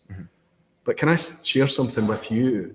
And I think it's a good story in itself. Graham Young is saying it would dearly love some of this produce in a glass. Graham is in Canada as well. Everyone okay? Oh, superb. More whiskies coming. The peated mash will be very intriguing. May have to modify near future plans to get there. Graham, you need to make the pilgrimage to come here. Reach out to the team in advance. I tasted a cask in that warehouse today, and I had to sit down. You did? We were all standing and we were having a nice time, and I went off and found a wee barrel to just sit down and just take it in. And it was peated. I thought I'd loved the unpeated from Ardnamurchan, that mineralic thing, the fruit, the chalk, the pebbles, the whatever it is that it's giving me. But that was a peated one, and it really, you saw what happened. It was incredible. Take Honestly, some time it really out. was It was incredible. just, so Graham, make the pilgrimage. Maybe if that barrel is still here when you get here, they'll maybe let you try a wee drop of that tropical fruit with that oysters. It was like clear honey and there was melon and pawpaw, papaya, whatever. And it was just all kind of overwhelming. It was a very nice. And then that kind of really chalky, pebbly mineral finish. And it wasn't a short finish. No, it went on. Graham, you're going to have to hurry though, because if we have anything to do with it, it might not be a lot left by the time you get here. Anyway, gentlemen, this is a special one. You were talking about warehouse there. Yeah. This is, you know what this is. I think you know what this is already. This is Cask numero uno, the oldest cask. Oh my goodness. Bourbon cask? It's an ex-Glenfarclas. This is the Glenfarclas. Oh, this is the gift. This is the one right at the bottom. This is a privilege. My goodness. You might see this. Enjoy, gentlemen. You've tried this? No, I've not tried this one yet. Thank you very much. See you soon. What a privilege, what a treat. Ardnamurchan could, that was a nice, Ardnamurchan, Peter Morris is saying, could stand very comfortably in a blind tasting alongside other whiskies twice or thrice its age. It's nice to get this feedback because it's not just me or Sevi or somebody that's just saying, oh, this is great and just being caught up by being here. We're here because of that thing happening first. Anthony Dunn is saying, I need Sevi in my house. What does he cost at retail? If you keep him in drams, he will lift all your equipment and carry it for you too. He's awesome. And Falscraft is saying, Tobermory, Ardnamurchan are definitely on the route plan of my van tour of Scotland in the not too distant COVID averting future.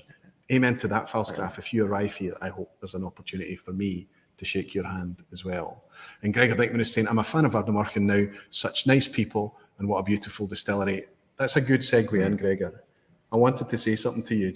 I'll raise this glass and we'll share it.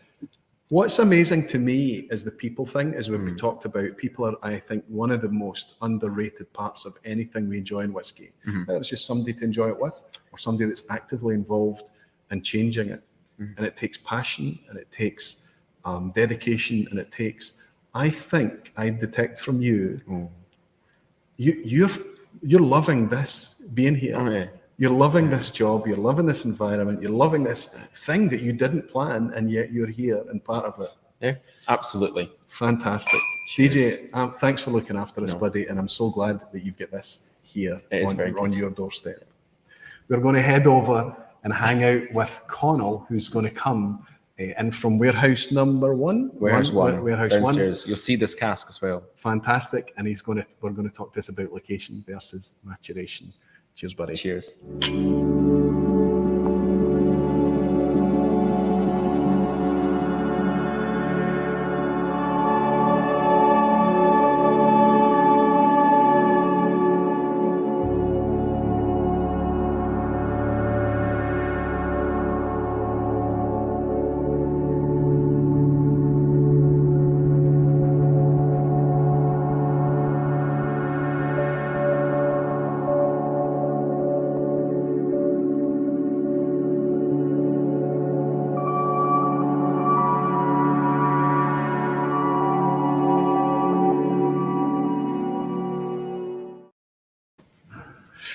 I've just had a wee dram bought by Eric W, who's saying he's not Eric Waite, but he can wait. Thank you, Eric. I did make a mistake in thinking you might have been Eric Waite previously. As Michael Jackson used to say, if I do get drunk, at least I want to have an intellectually satisfying experience.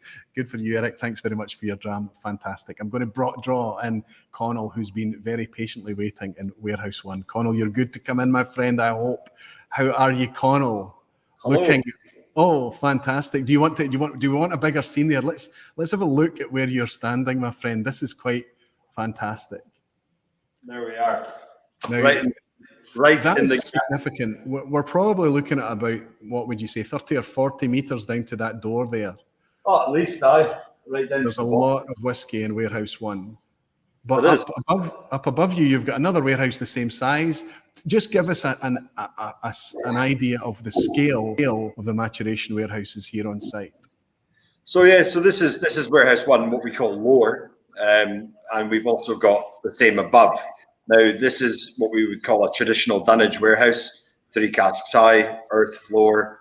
Upstairs, still dunnage, 3 high, but it's got a concrete floor, obviously, been upstairs. So what I think is very, very cool to work with is the different levels of maturation between those 2 levels. So what we're seeing upstairs is increased levels of maturation. So, it's a bit warmer up there all year round. This is a bit more sort of 12 degrees and it maintains that. But in summer, even in Scotland, it gets a little bit warmer. So yeah, we're seeing alcohol go up a wee bit up top, but also maturation kicks in a little bit quicker. I mean, we were there this afternoon with yourself and you saw some pretty cool casks. Absolutely, we did. But then you took us up the hill. Now, I just to frame this, Connal, I looked on Google Maps before I travelled here. I wanted to see where I was coming to, and I pulled up the satellite images and I zoomed in.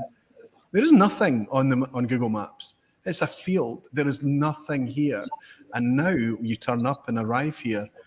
What's the scale of the warehousing that you have beyond where you're standing? Yeah, so we've got 3 pretty new warehouses up above us now, which are pretty much now at capacity, and we're building a further two as we speak. They're due to be finished in the next couple of months.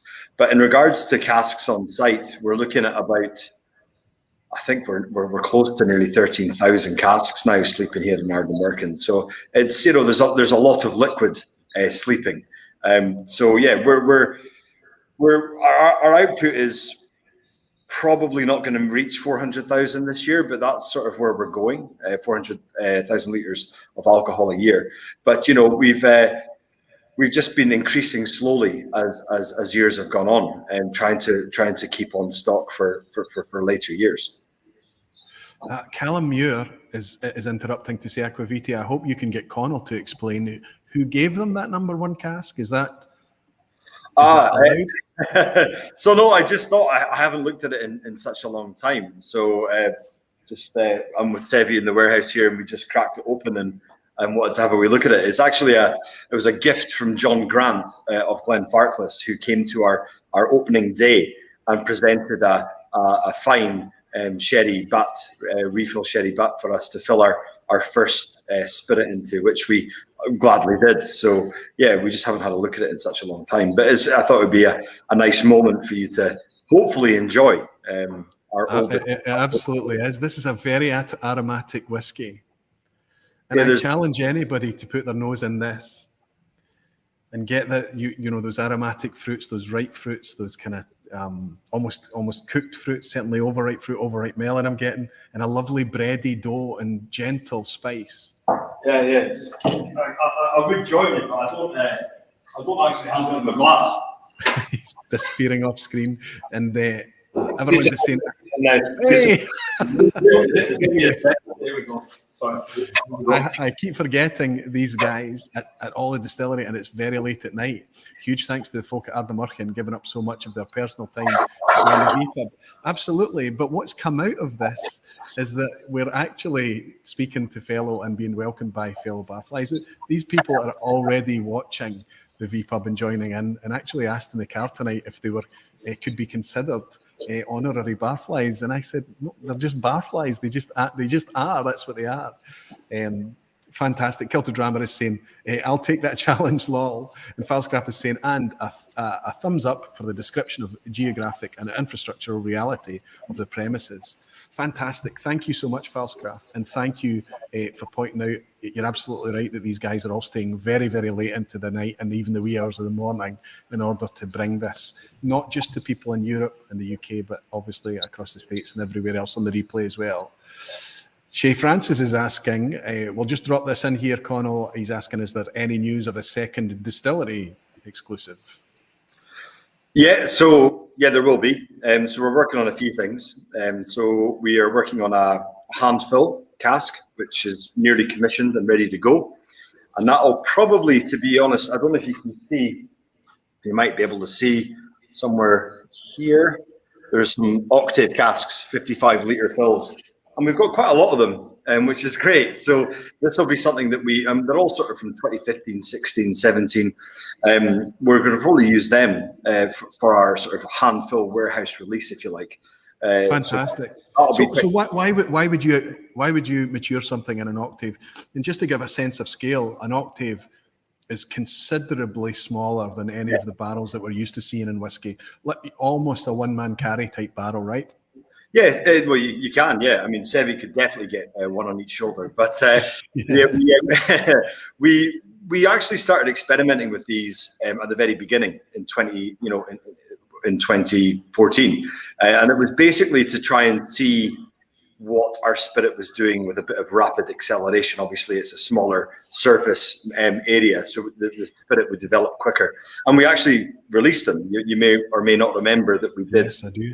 16, a 17, and 18, and a 19 AD. Very small batch kind of stuff, but it was all non-whiskies, all non-whiskies, all spirit drinks, if you will. So we've just continued.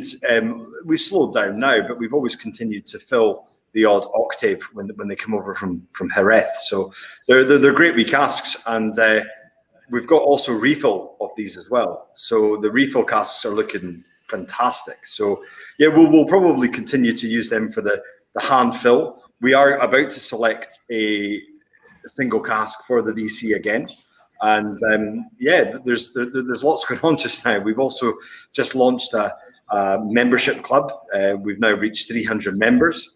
And in fact, we just selected the cask today. So in fact, well, I would like to take credit, but an adventurer, which is Sevi, managed to select the cask. He rubber stamped the selection, right?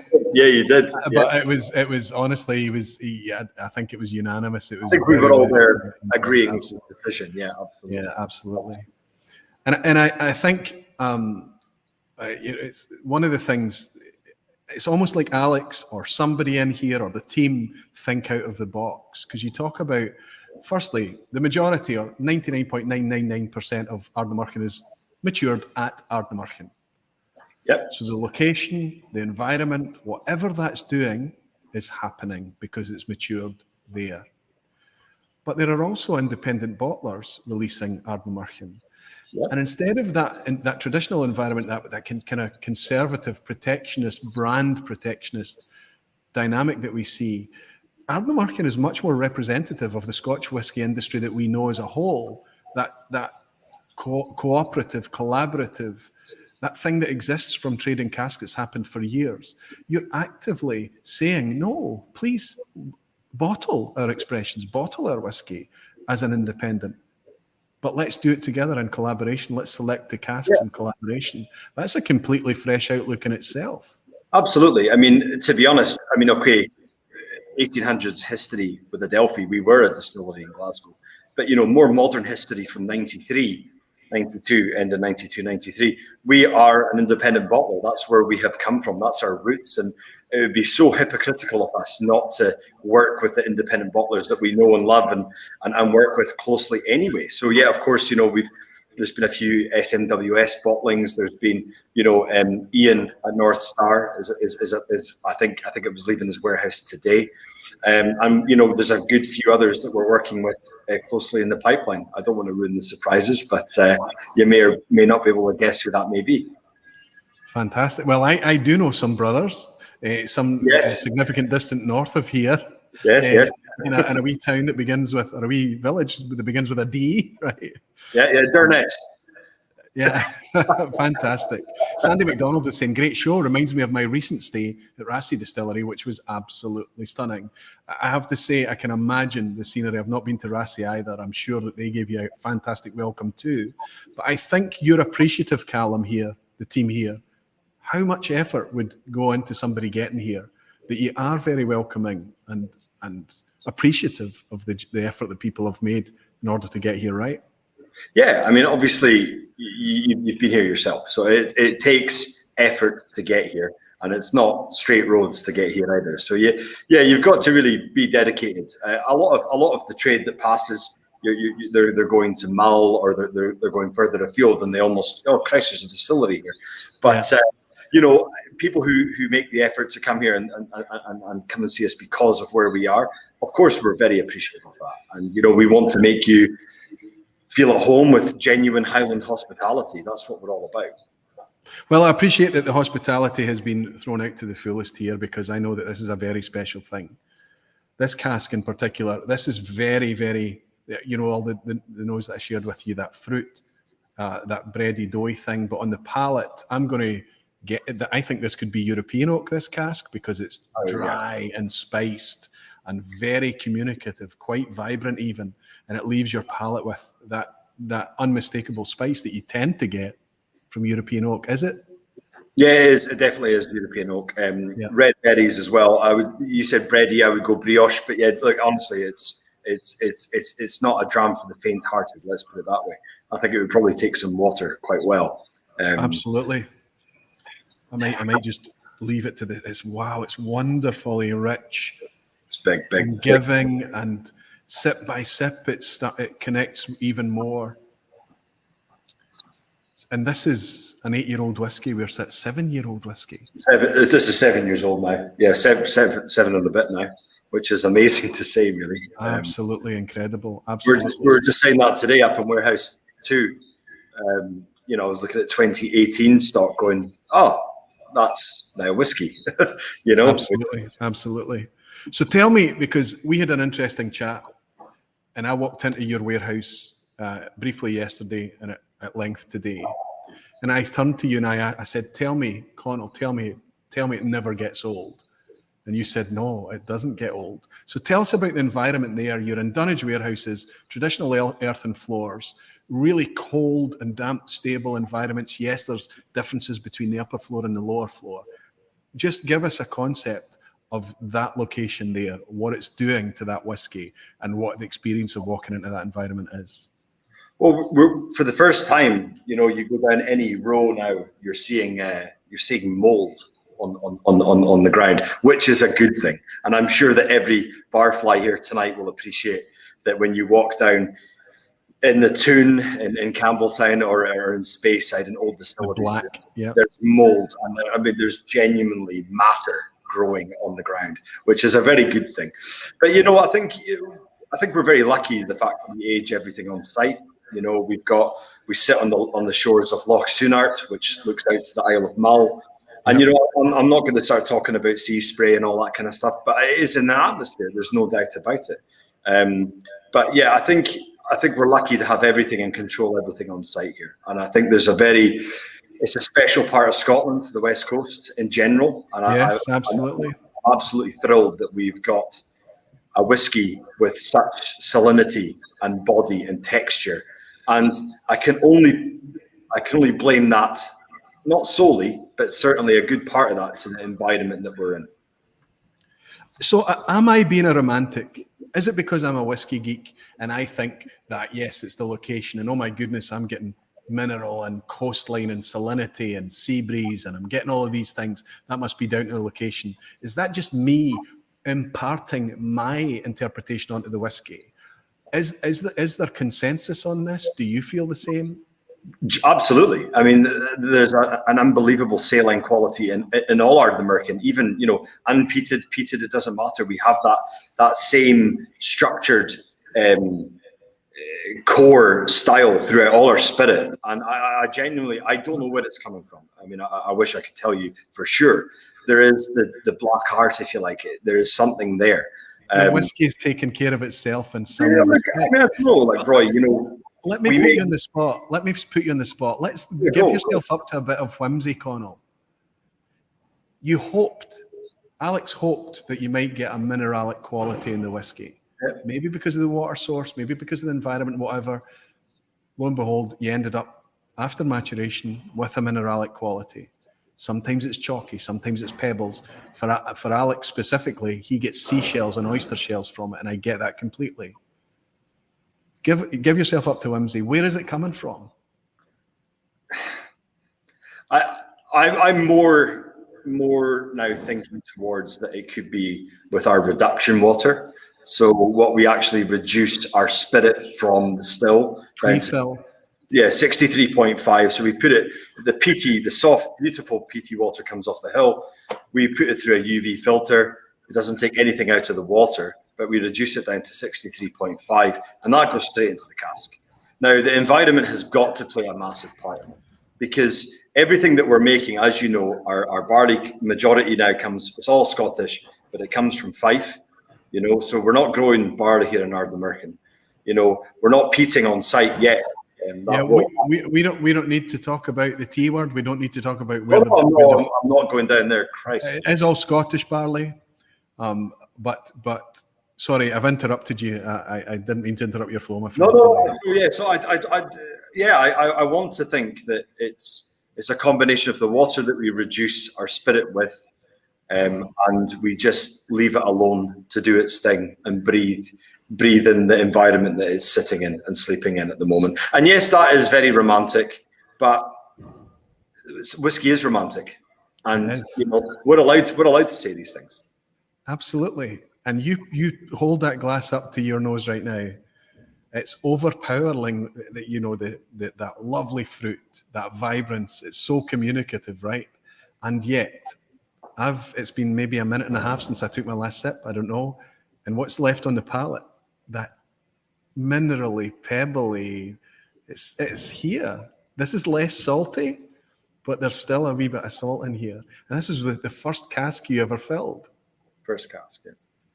This, So I think what I would add to that is just that the consistency that we're seeing is very pleasing from a whatever cask that we do fill. And we've been fairly traditional for the last 5-6 years, to be honest, filling ex-bourbon and heavy casks. But we have started to experiment a wee bit, as you saw today. You know, there's some Madeira stuff.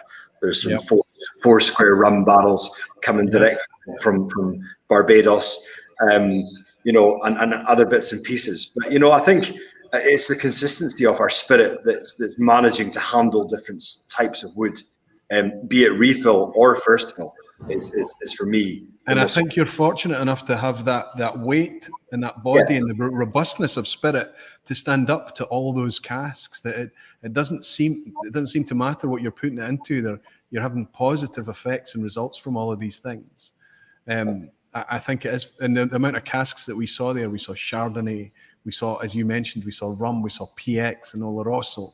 We saw first fill bourbon and refill bourbon. And the one that took me by surprise was a refill bourbon today. Wonderful to explore. And it may be a much purer example, I think, of Ardnamurchan from that refill cask, but wonderful. Jimmy Legg is saying, do the clothes smell of dunnage when they get home? What a dream that would be. Do you ever pick up a bit of the warehouse on your clothes when you get home? I'm a bit messy when I start popping bangs and putting Valences into casks, so I usually just reek of whiskey, which the wife's just delighted about, you know. Yeah. Fantastic. You don't want to be pulled by the police on the commute home, though. Of course. No. Are the walls of the warehouse metal or wood?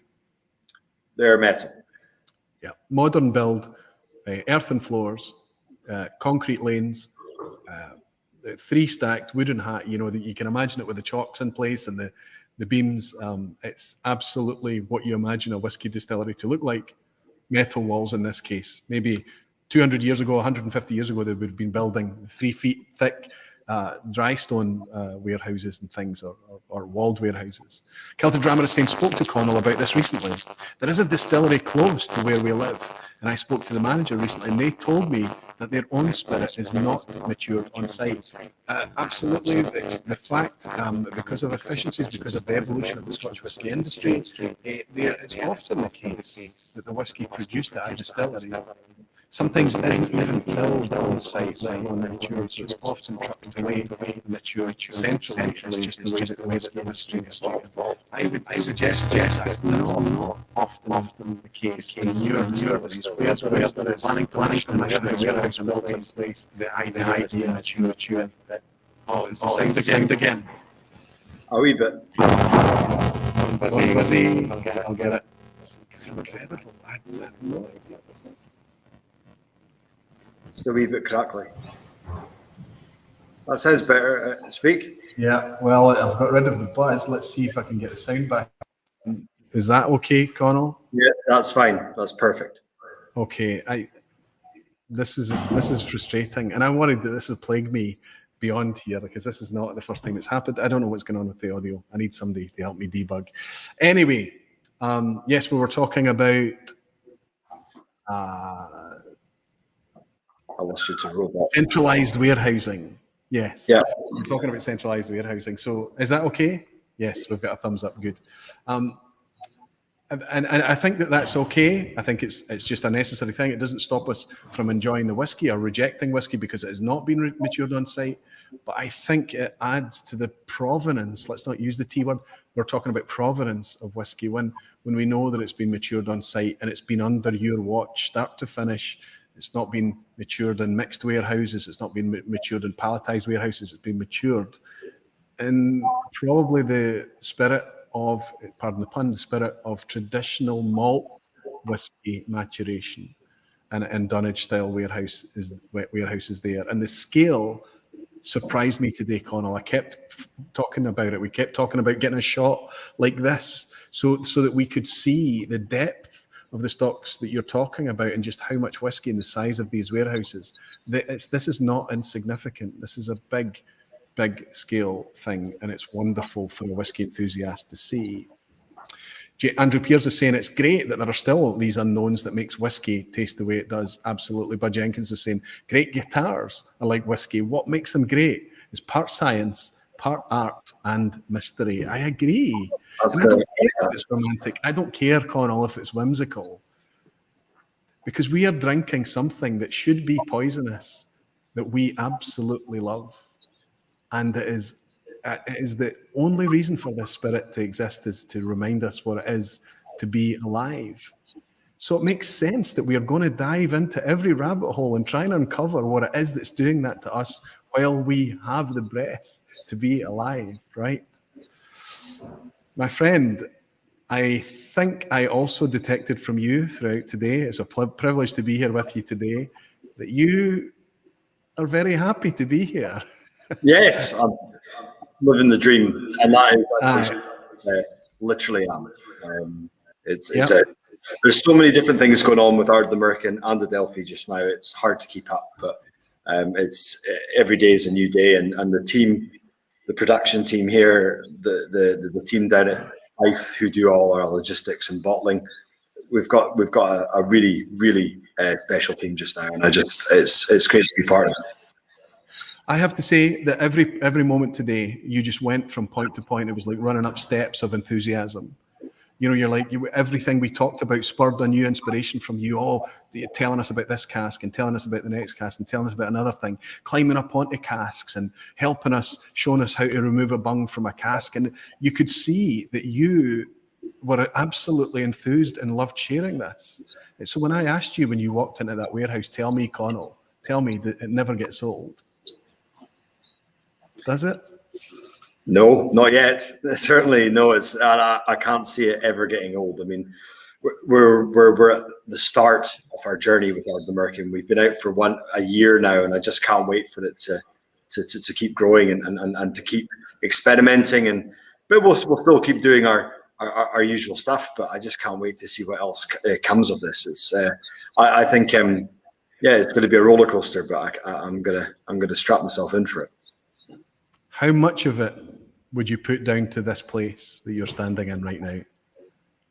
Yeah, I think. The location. Yeah, I think. Yeah, this is the theme of this evening. Ardnamurchan is hard to explain to people if they've not been. It is a very untouched part of Scotland.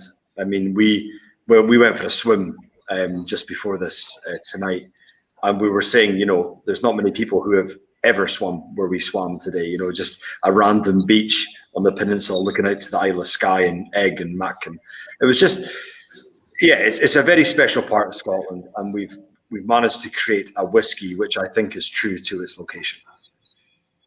I think that's a good way to sum it up.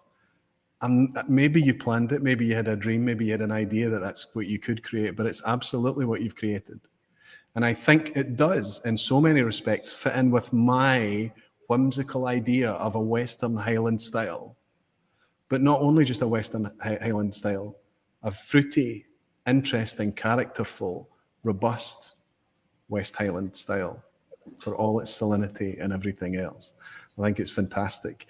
You are going to be able to share, you don't know about this, I'm sure, a wee clip of that swimming that happened for anybody that's able to stay tonight. But in the meantime, you have more brutalization to endure because you're going to come over here and hang out with us for a wee bit of quiz time, as is Sevi. He doesn't get off lightly either. Are you okay with that? Come over and join us and have a wee bit of brutalization from Menno over in Belgium. And we'll see what Belgium does to the location of the pub. Sorry, go ahead.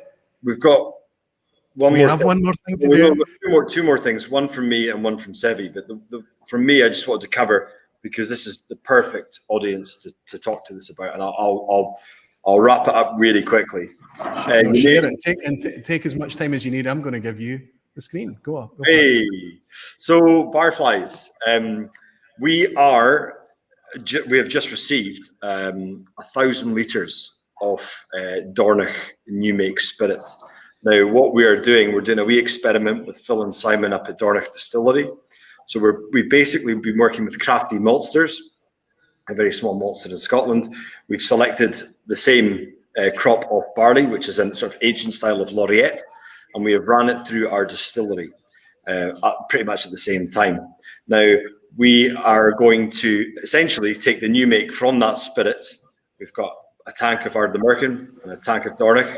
We're going to vat them together, and we're going to what's called blend at birth the new make spirits. We're then going to cask them. Phil and Simon are coming to our distillery next week. They're going to meet Graham, my colleague, and myself, and we're going to fill these casks, and we are going to age them in Ardnamurchan, and then we're going to age some in Dornoch, and we're going to see what the outcome is in 5 to 10 years' time. Who knows? But it's very exciting, and I think just to sort of add to that it's just so refreshing to be able to do cool little projects like this in the industry and work with people like absolutely like the brothers up north and the Will family on Isla. We've done a blended malt there, and I'm hoping to do another very soon. So yeah, just a wee teaser there. To add. Fantastic. Thank you so much. And it is a bit of a scoop and a nice teaser, but I think it also reflects what we've already talked about with your policy towards independent bottling, your collaborative efforts with Kilhoman, where you made the Kilhard release, and there's potentially going to be another one of those in the future, I hope. But this idea of collaborative thinking, and that's another one reaching out to the brothers at at Dornoch and Thompson brothers in order to bring that, and that's going to help us really get our geek on. Where it's been distilled, the exact same malt, all these compare and contrast things, where it's been matured. And this is fantastic. And it's a fantastic, celebration of malt whiskey. And dare I use the word craft? Honestly, whatever you're doing. I think that probably does qualify. It's pretty oddball and mad, but that's what I love about it. Absolutely. It's fantastic. Thanks for sharing that with us. No, you've got another wee treat to show. Yeah, I'm going to hopefully be able to give you the full screen again. Swing it round and show us what the alchemist is getting up to in the background here. What is he up to? The madman himself. Here we are. I'm hoping this is going to work. Yeah. So we are looking at the filling station and we're looking at the gas pump attendant ready to complete filling of a cask. Connal, is there any way that you can zoom in on the names on that cask? This is an absolute dream for me, an absolute dream. And me also as well. We have the Whiskey Alchemist, Aquavitae, Gregor McQuee, and Kilted Moose. The Bottle Chasers cask being filled. You need to get that camera closer. You need to get it closer. Here we go. If the lead will reach, zoom right in, hold it up, let us see, Sevi. Try not to spill any of that precious liquid. Easy. Fantastic. And a couple of drams as well. How long is it going to take to bring? I don't know, but we kind of wanted to go over, don't we, really? Let's be honest. We want the dramatic effect, do we? This is more nervous than a blind tasting, to be fair. I make sure that I'm not going to. This is good. Pitch is getting higher. I just feel this is going to be good. The pitch is getting higher. That means it's getting fuller.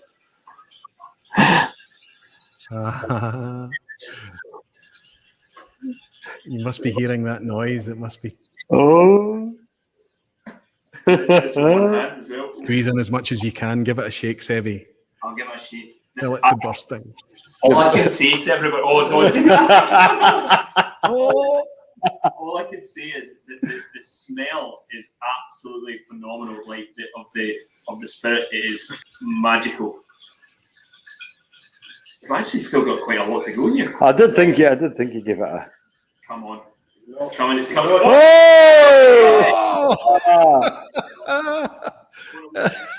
Okay. A slight waste there. Here, son. That works right up to the bunghole. That is a full cask. Well done. In the words of Sevi, that is right up to the bunghole. There you go. That's something to leave the warehouse. Right up to the bunghole. Let's leave it. Let's leave. That's a nice closing image there. Bring DJ, bring Sevi, come over and hang out with us, and we'll raise a glass. Aye, indeed. We'll be up very shortly. All right. Thank you, my friend. Thank you so much. Cheers. Well done, Sevi. Congrats.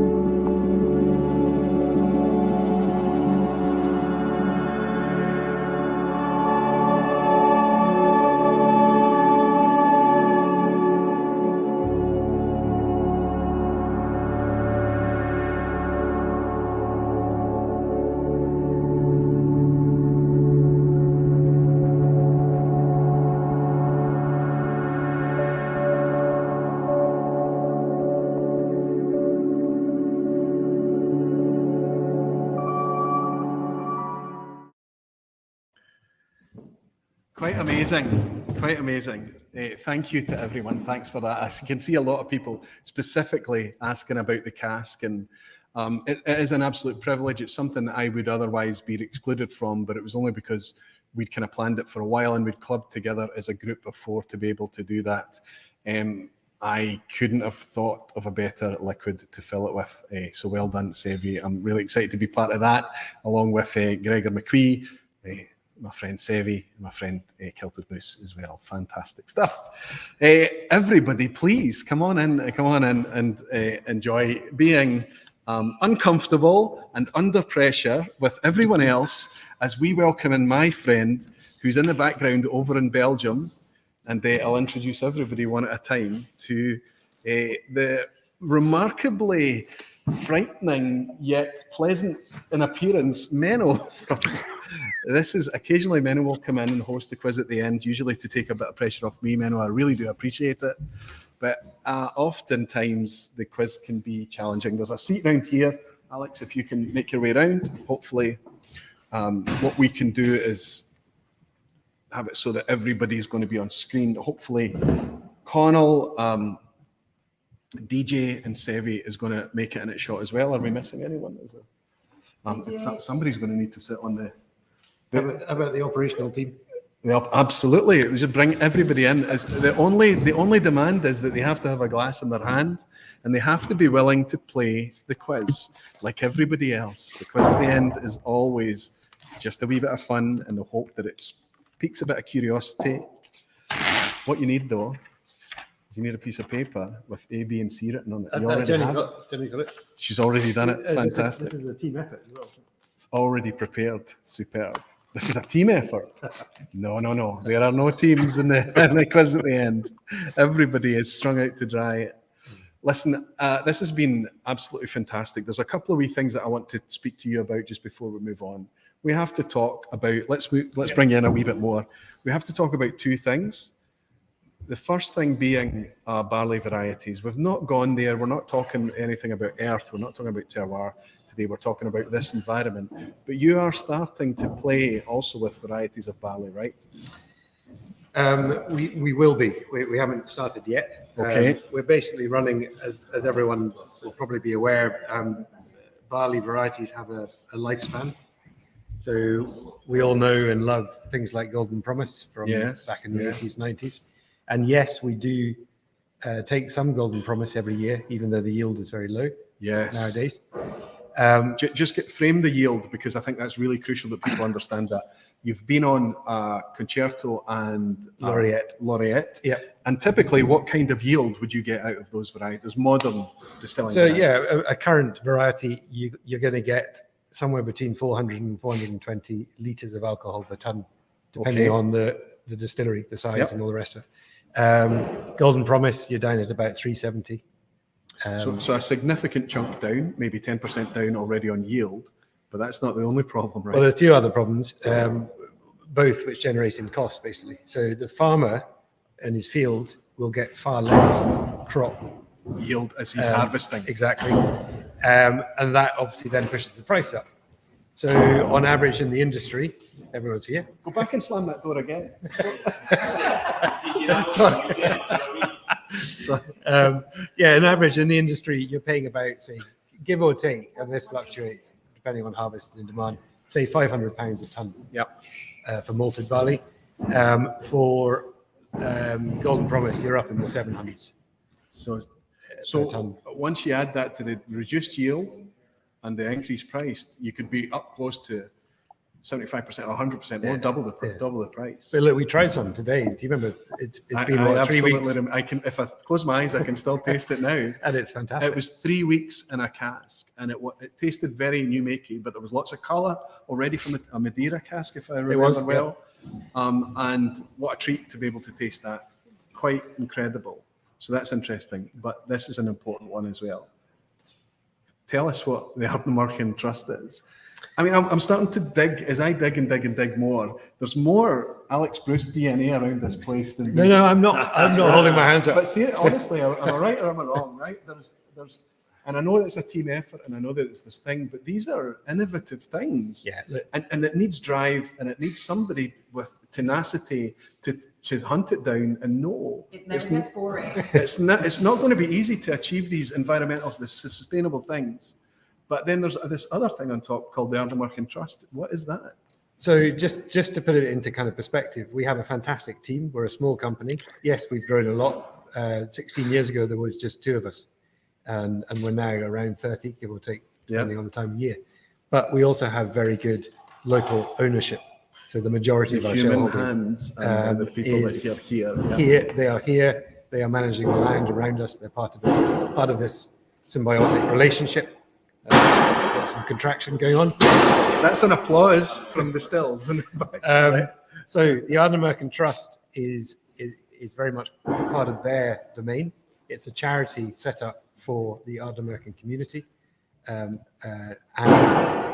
they are constantly looking at ways of keeping people in the community. And we all know in a remote community, families come and go. Kids grow up, they go off to university, they don't tend to come back because there's little employment. So how do you keep people in the community? How do you make it worth their while coming back, bring more people in? So the trust, the big remit is for that. And when we were up and running, it made a lot of sense to try and do something with the trust. Yes. And what we did, and I can still see the headline in one of our largest national newspapers, I'm not going to say which one, it was Highland Distillery gives free booze to 10-year-olds. Yeah, and it was true. Yeah, but not exactly. So what it basically is, very quickly, is someone's born and the trust buys a cask off us at cost price. So no one makes any, it costs them something. Yes. We don't make any money. We lay it down, and when that child becomes 18 years old, they then have the option to sell it back to us at a profit, because they'll get the real world profit value. Okay. The trust gets its money back from us. Yes. The cost they paid. The kid, or the adult now, gets the cash to take away, help them with their tertiary education. And in the meanwhile, as they get to a certain age when they can start looking at work, we encourage them to come and apprentice here, or at least see what we're doing. Encourage them to think about maybe a career in distilling, and crucially become part of our employment pool for the future. There's lots of cliches I could use to describe that thing, but it's that way of thinking. It's that conceptual ideas to come up with that are unique and fantastic and help support and put back into everything that's this area. It's exactly looking after. And every remote area in Scotland suffers these dynamics. Yeah.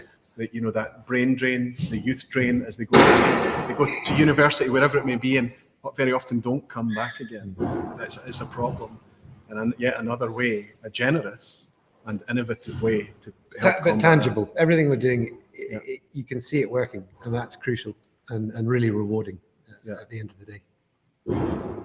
Talking about rewarding, can everybody get in shot? Can that happen? We need to get Alex in a wee bit here. There's a stool here and somebody's, who's scared? Who's that? DJ is trying to fix the timing. We're about to get wet. Let's go and welcome in Menno. I wonder how the audio is. Hopefully the audio is okay. It's very noisy in here. This mic will pick up everything. Is there anyone still tuning in? We still have 206 people. You're all mad. Well, they're certainly going to be mad because they're going to have to endure this quiz as well. Is it always? Is this a crescendo we're enjoying here? Yes. It's because it's cooling down outside. Everything's Because it's getting so cold outside, and it is gone midnight here. It's 12:15. Menno, how are you, my friend? Are you well? Oh, well, thank you. It was a great are sleep well. tonight. Thank you for being so patient and waiting in the background for us to look after us, buddy. I say that in quotation marks, of course, to take care of us. You have a quiz tonight. Is it a standard quiz at the end? Do you have any Ardnamurchan type questions weaving through? Or is that? Yeah, there are some Ardnamurchan questions So to the help pressure ease, is really to help on. ease some. No, they'll be fine. And a lot of the barflies will be fine as well, I think. Right, so here's what we're going to do. Menno's going to lead us through 10 questions. They're all multiple choice. Okay, so even a chimpanzee gets 33%. Okay? Thanks for looking at me. Right, so all you have to do is after a countdown, Jolly Rover has bought a dram to say amazing live, more please, what a community, makers and enthusiasts together. Ardnamurchan, deepest respect for your approach. Aquavite, thank you for bringing us all together. Amen to that, Jolly Rover, and thank you very much for your drama, friend. Cheers to you. it's a communal effort. Yeah. Yes, come and sit. DJ, come and sit. Menno, is this a usual Menno quiz, or is this, have you taken, a tea on us and made it a little bit easier for us this time? He's being quiet. Giving anything No. away. Let's just pull it in. Listen, everybody, good luck. Just in for the ride. We're all playing individually. There's no team games going on here. Do they get to play as a team? We are a great No, team. I call foul. It's not fair. We've only got one second. We've only got one set of Right. ABCs. Here's an ABC. Right, come here. That's just a C. We've only got Menno, sheets of paper. please continue with your quiz, and I'll dish out the A, B's, and C's in the background. This is the quiz at the end, and there's no team effort. Menno, thank you, buddy. Continue, please. Roy, sustainability, Roy. We're not wasting paper. Okay, Ardnamurchan is of course owned by Adelphi, but when was Adelphi itself founded? Was that in A, 1985, B, 1993, or C, 2002? Okay. No. You've got to wait the countdown. Don't give it away. Don't give it away.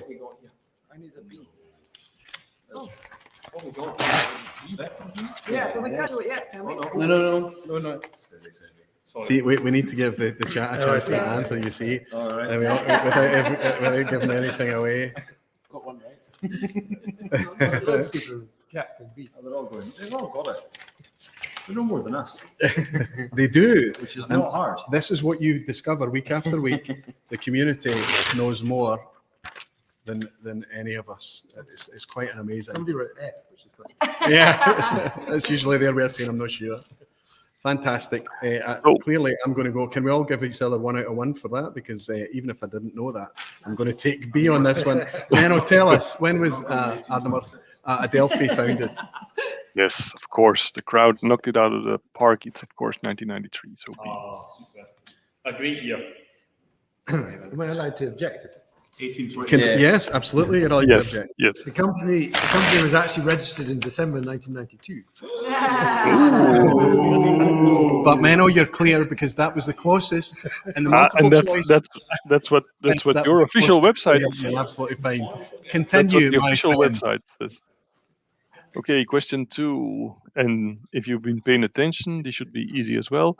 Now partly replaced. What was special about Ardnamurchan's original washback? Was it A, they were made from old cognac casks, B, every washback was built out of both wood and steel, or C, they were placed outside the distillery to allow the bacteria to play their part in the alcohol production process? Yes, this was discussed by DJ and Jenny a wee bit. So if you were paying attention, the only word there is casks. Yeah, don't give the answer. Don't be giving the answer. I'm glad we weren't that because I thought we were too buzzy. We were fuzzy. We were buzzy. Well, you say you're barflies, but you're not barflies with the determination to be able to stay up late enough to play the quiz, to know the brutal rules of this quiz. Menno, I'm going to answer. So give us a countdown and we'll all hold it up. All right. In 3, 2, 1. It should be easy. A across the board. Obviously, it was A. Well we done. we have consensus here. So it's yes. Neil Laverty, Chris Pollack, Willie Dollier, Ben Demonhunter, Fraser Thistle. Everybody was tuning in earlier. James Morgan has put it in AA cognac. Absolutely fantastic that everybody was here. 2 for 2. Superb. Menno, please continue. Okay. There's that Now, delicious drum. Is this here?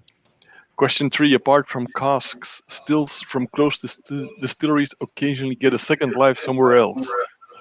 Which of these distilleries uses second-hand stills? Is it A. Glengyle? Is it B. Tamnavullen? Or C. Tormore? I know. I know. I don't know. You've got your ticket. Oh, no, I'm not showing you. No, that's okay. I'm feeling pretty confident. Daniel Williams bought me a dram as well. I'm late. I forgot. Sorry. Don't worry about it. Daniel, and can't stay. Have a dram on me and I'll catch the replay. Daniel, so nice to see you, my friend. Cheers to Daniel out in Germany. Cheers. Menno, you drive us. Tell us when you want to see your answers. Okay, in 3, 2, 1, please. Oh. Tell me it's AI. It better be A. It's A, because the stills came from Glenville. Introduce yourself as well. It's indeed A. Glengyle. They use it still from Glenville. Yes. You, Mr. Joza. Okay, and you. What's your job at Ardnamurchan? Process operator. Apart from looking after us and being so indulgent all day. Stillman National. Fantastic. Good to have you here, and good to have you knowing that Glengyle have reused stills. Absolutely well done from Ben Wivis. Yeah. Thanks, Jenny. Okay. Well, there's lots of 3 out of 3s. The lounge Menno is full of 3 out of 3s. This is not a typical Menno quiz. Anthony Dunsbot, your drum, lovely vPub, ended by a Menno quiz. Such pain to finish after all that pleasure of the stream. Menno, don't listen to them. Honestly. No. He's the thickest skin in the whole of Europe. Continue, big guy. Okay, Ardnamurchan opened in 2014. Is a prime example of the current whiskey boom, but which other distillery was also opened in 2014 and is also owned by an independent bottler? Yes. Is it A. Ardnaho, B. Kingsbarns, or C. Torravik? No, cheating now. No, cheating. No. We're all getting a bit guarded, right? See No. This team dynamic is no here. We need There's a banana skin. There's a banana skin here. the banana skin being that all 3 of these are owned by independent bottlers. So it comes down to the year. Hunter Lane. Torravik is. No, I'm committing to what I've originally got. Mossburn. Torravik is Mossburn. Weems. Yep. Okay. We'll follow your lead, Menno. Okay, in 3, 2, 1. Please show me. What have you got? Oh. No way. Oh. I don't know if it's right. I think Sevi's caught the banana skin, Menno. I don't know. It's Kingsbarn. Yes! See you later, Sevi. Studio over there. Thanks, folks. Just jump in that wash though, you'll be fine. Okay, superb. Okay, question 5 is always the infamous picture question.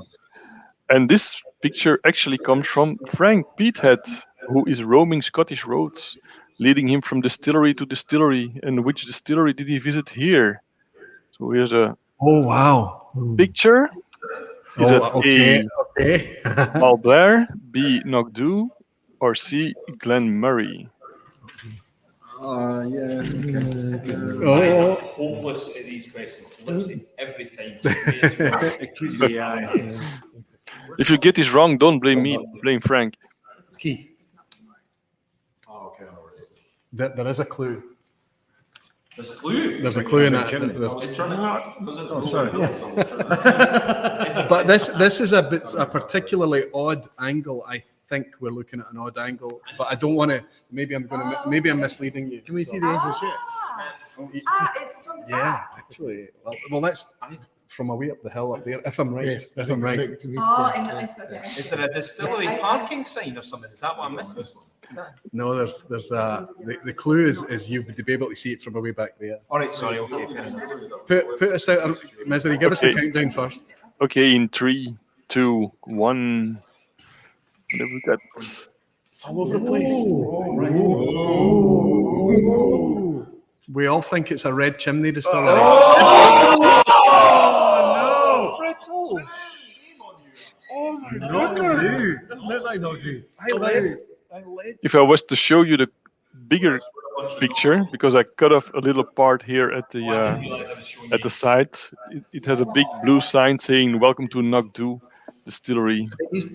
They used to have a warehouse in the front there. Did that fall down? They did. They had a stone warehouse. We can't cry foul. We've been exposed. We've been. Oh, I really. Who got that right? Who got that right? No, Yes, you suck. Yes, Jimmy Leg. Yeah. Yes. You suck. Boo. That's definitely not. Jimmy Leg is awesome. And if anybody's allowed to tell us that we suck, it's Jimmy Leg. Menno, continue. I felt that Okay. somebody reached in and ripped my guts out of me. That's incredible. Okay, Ardnamurchan makes both peated and unpeated malt whiskey. That's been discussed tonight as well. But how long does it take for peat to grow to about 1.5 to 2 centimeters? This is great, right? Is it a year? Is it B, 10 years? Or is it C, 100 years? As a scientist, I absolutely do not know the answer. Scientific Scientific fact. We looking at each other. I'm going with my gut. I'm going with my gut as well. What's in the cheese?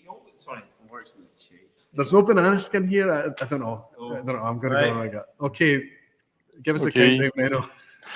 Answers in 3, 2, 1. C. We got a lot of C's. One B and all the rest are C. It can't be 100 years, surely. Oh, Sevi. It is 100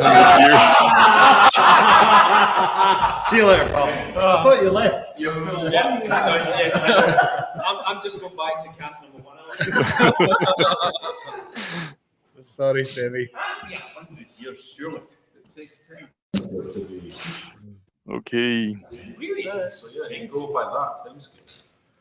Oops. Oh, What's that? Oh, it's an asshat question. a warm-up asshat question coming. Yep. Oh my goodness.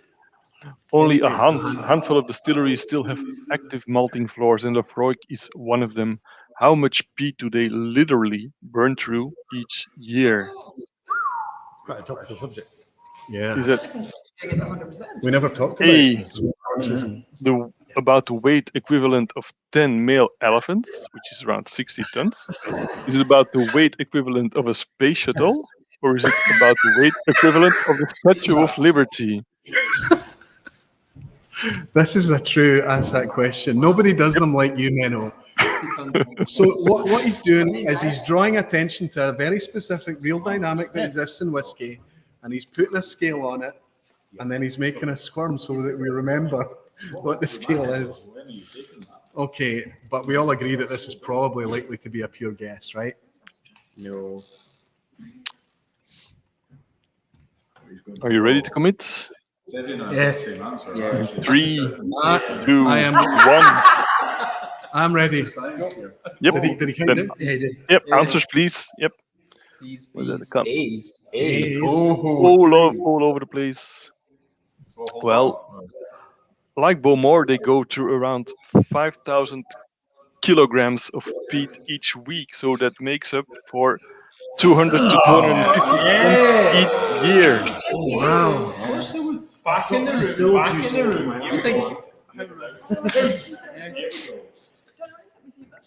Yep. Ah, you're fine. What's wrong? That's not right. We're just checking out. Great question, Menno. I don't hate you. I don't hate you. How are you doing, Roy, so far? Wow. Do you all keep your scores? I've got one wrong. T wrong. Only I've one got wrong? 5 out of so. 7. I've got 3 wrong. One wrong. One wrong. Yeah, Three wrong. 6 and 5. I can always rely. 3 wrong for Sammy. Fantastic. I thought I was only going to get. I'm all right. More for a pass. How about you, Roy? 5. Oh, I'm 5. That's fine. Passing the Menno quiz is just the holy grail. Yeah.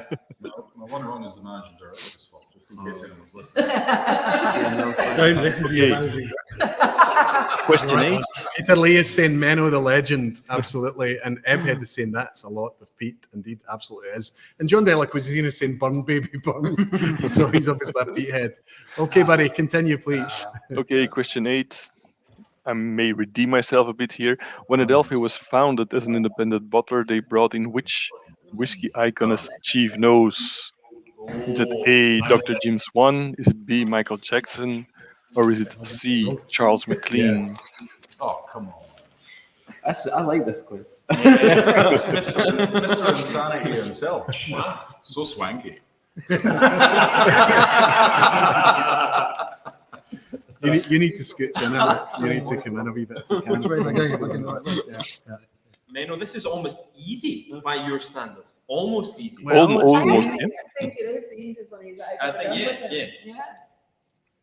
Well, there's 2 more questions after this one, Sevi. I'm just gonna... Yeah, don't get Okay. 100% I'll get it wrong though, which is good. I can't see anyone getting it wrong on the I thread. think the lounge has kicked this out the park. Okay. Absolutely. There's a lot of confidence from the lounge. Yep. And answers, Right. please. Then, Go. yep. A lot of C's, and of course, it's Charlie McLean, fantastic. Charlie. Yep. And Charlie is a nice little segue for this question. In the 2012 Ken Loach film The Angel's Share, which distilleries were used as locations for shooting scenes? I think I know this as well.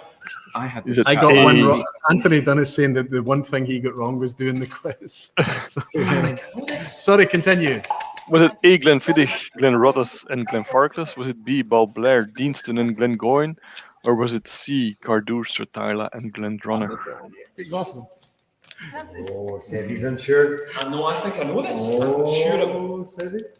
I feel happy with this answer. Yeah. Sebi's confident? When you're ready, big guy, the lounge is way ahead. Way ahead. Go.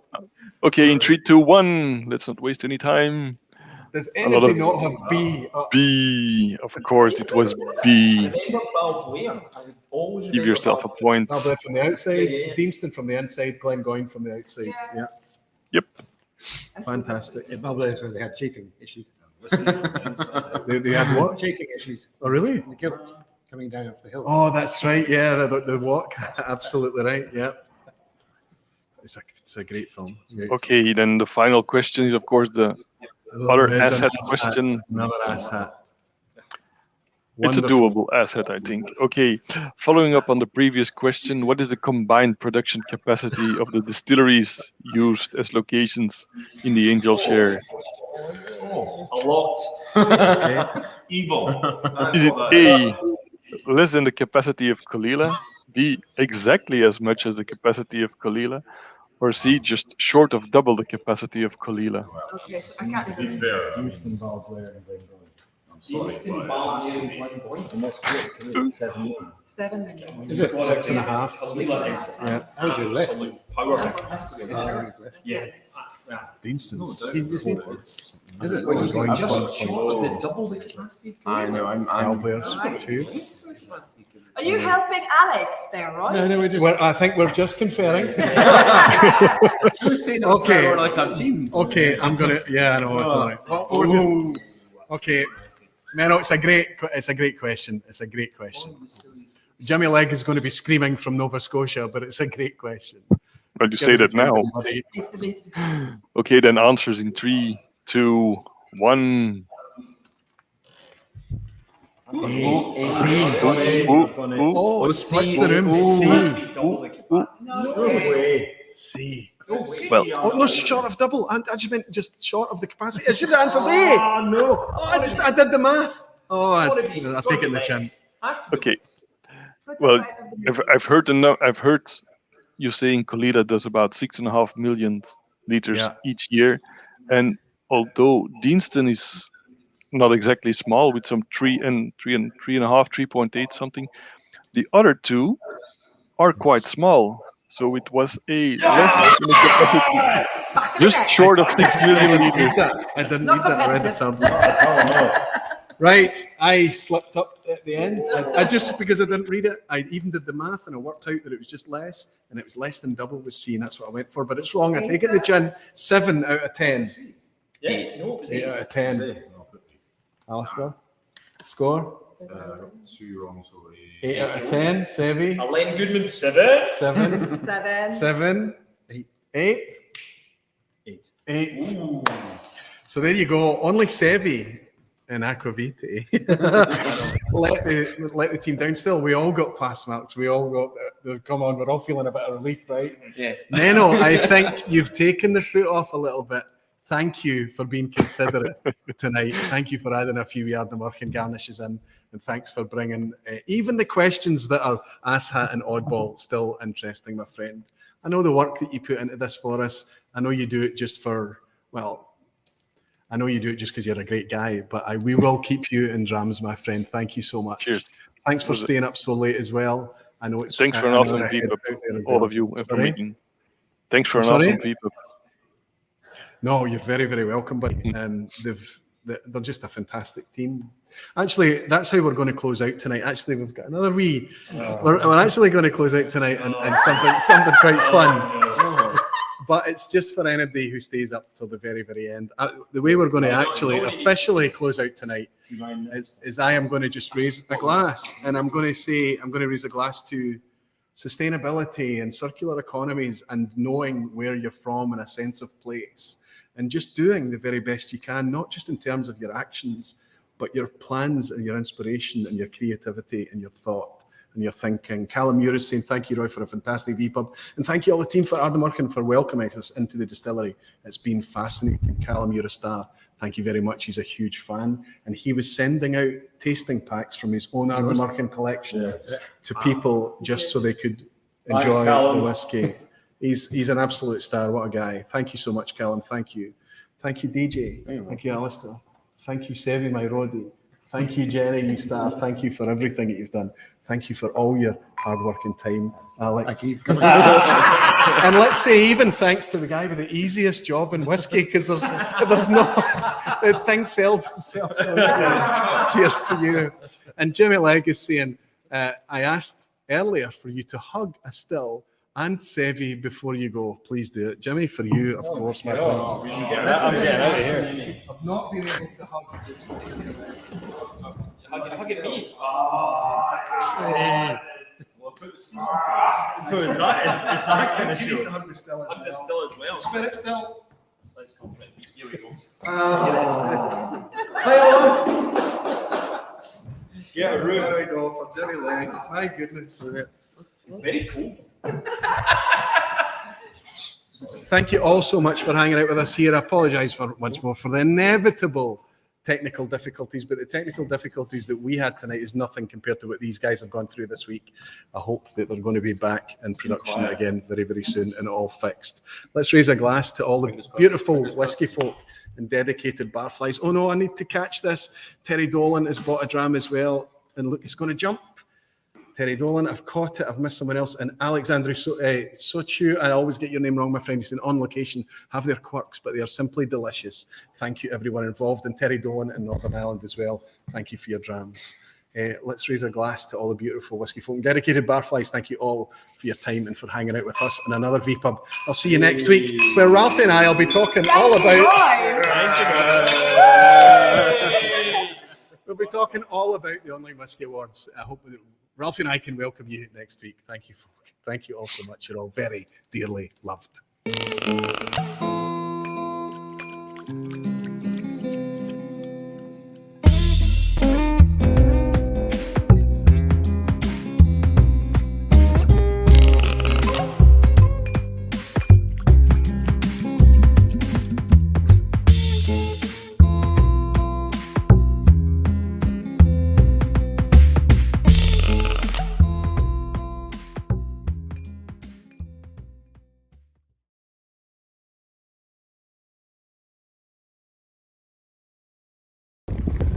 Severin, Mackenzie, what's the temperature?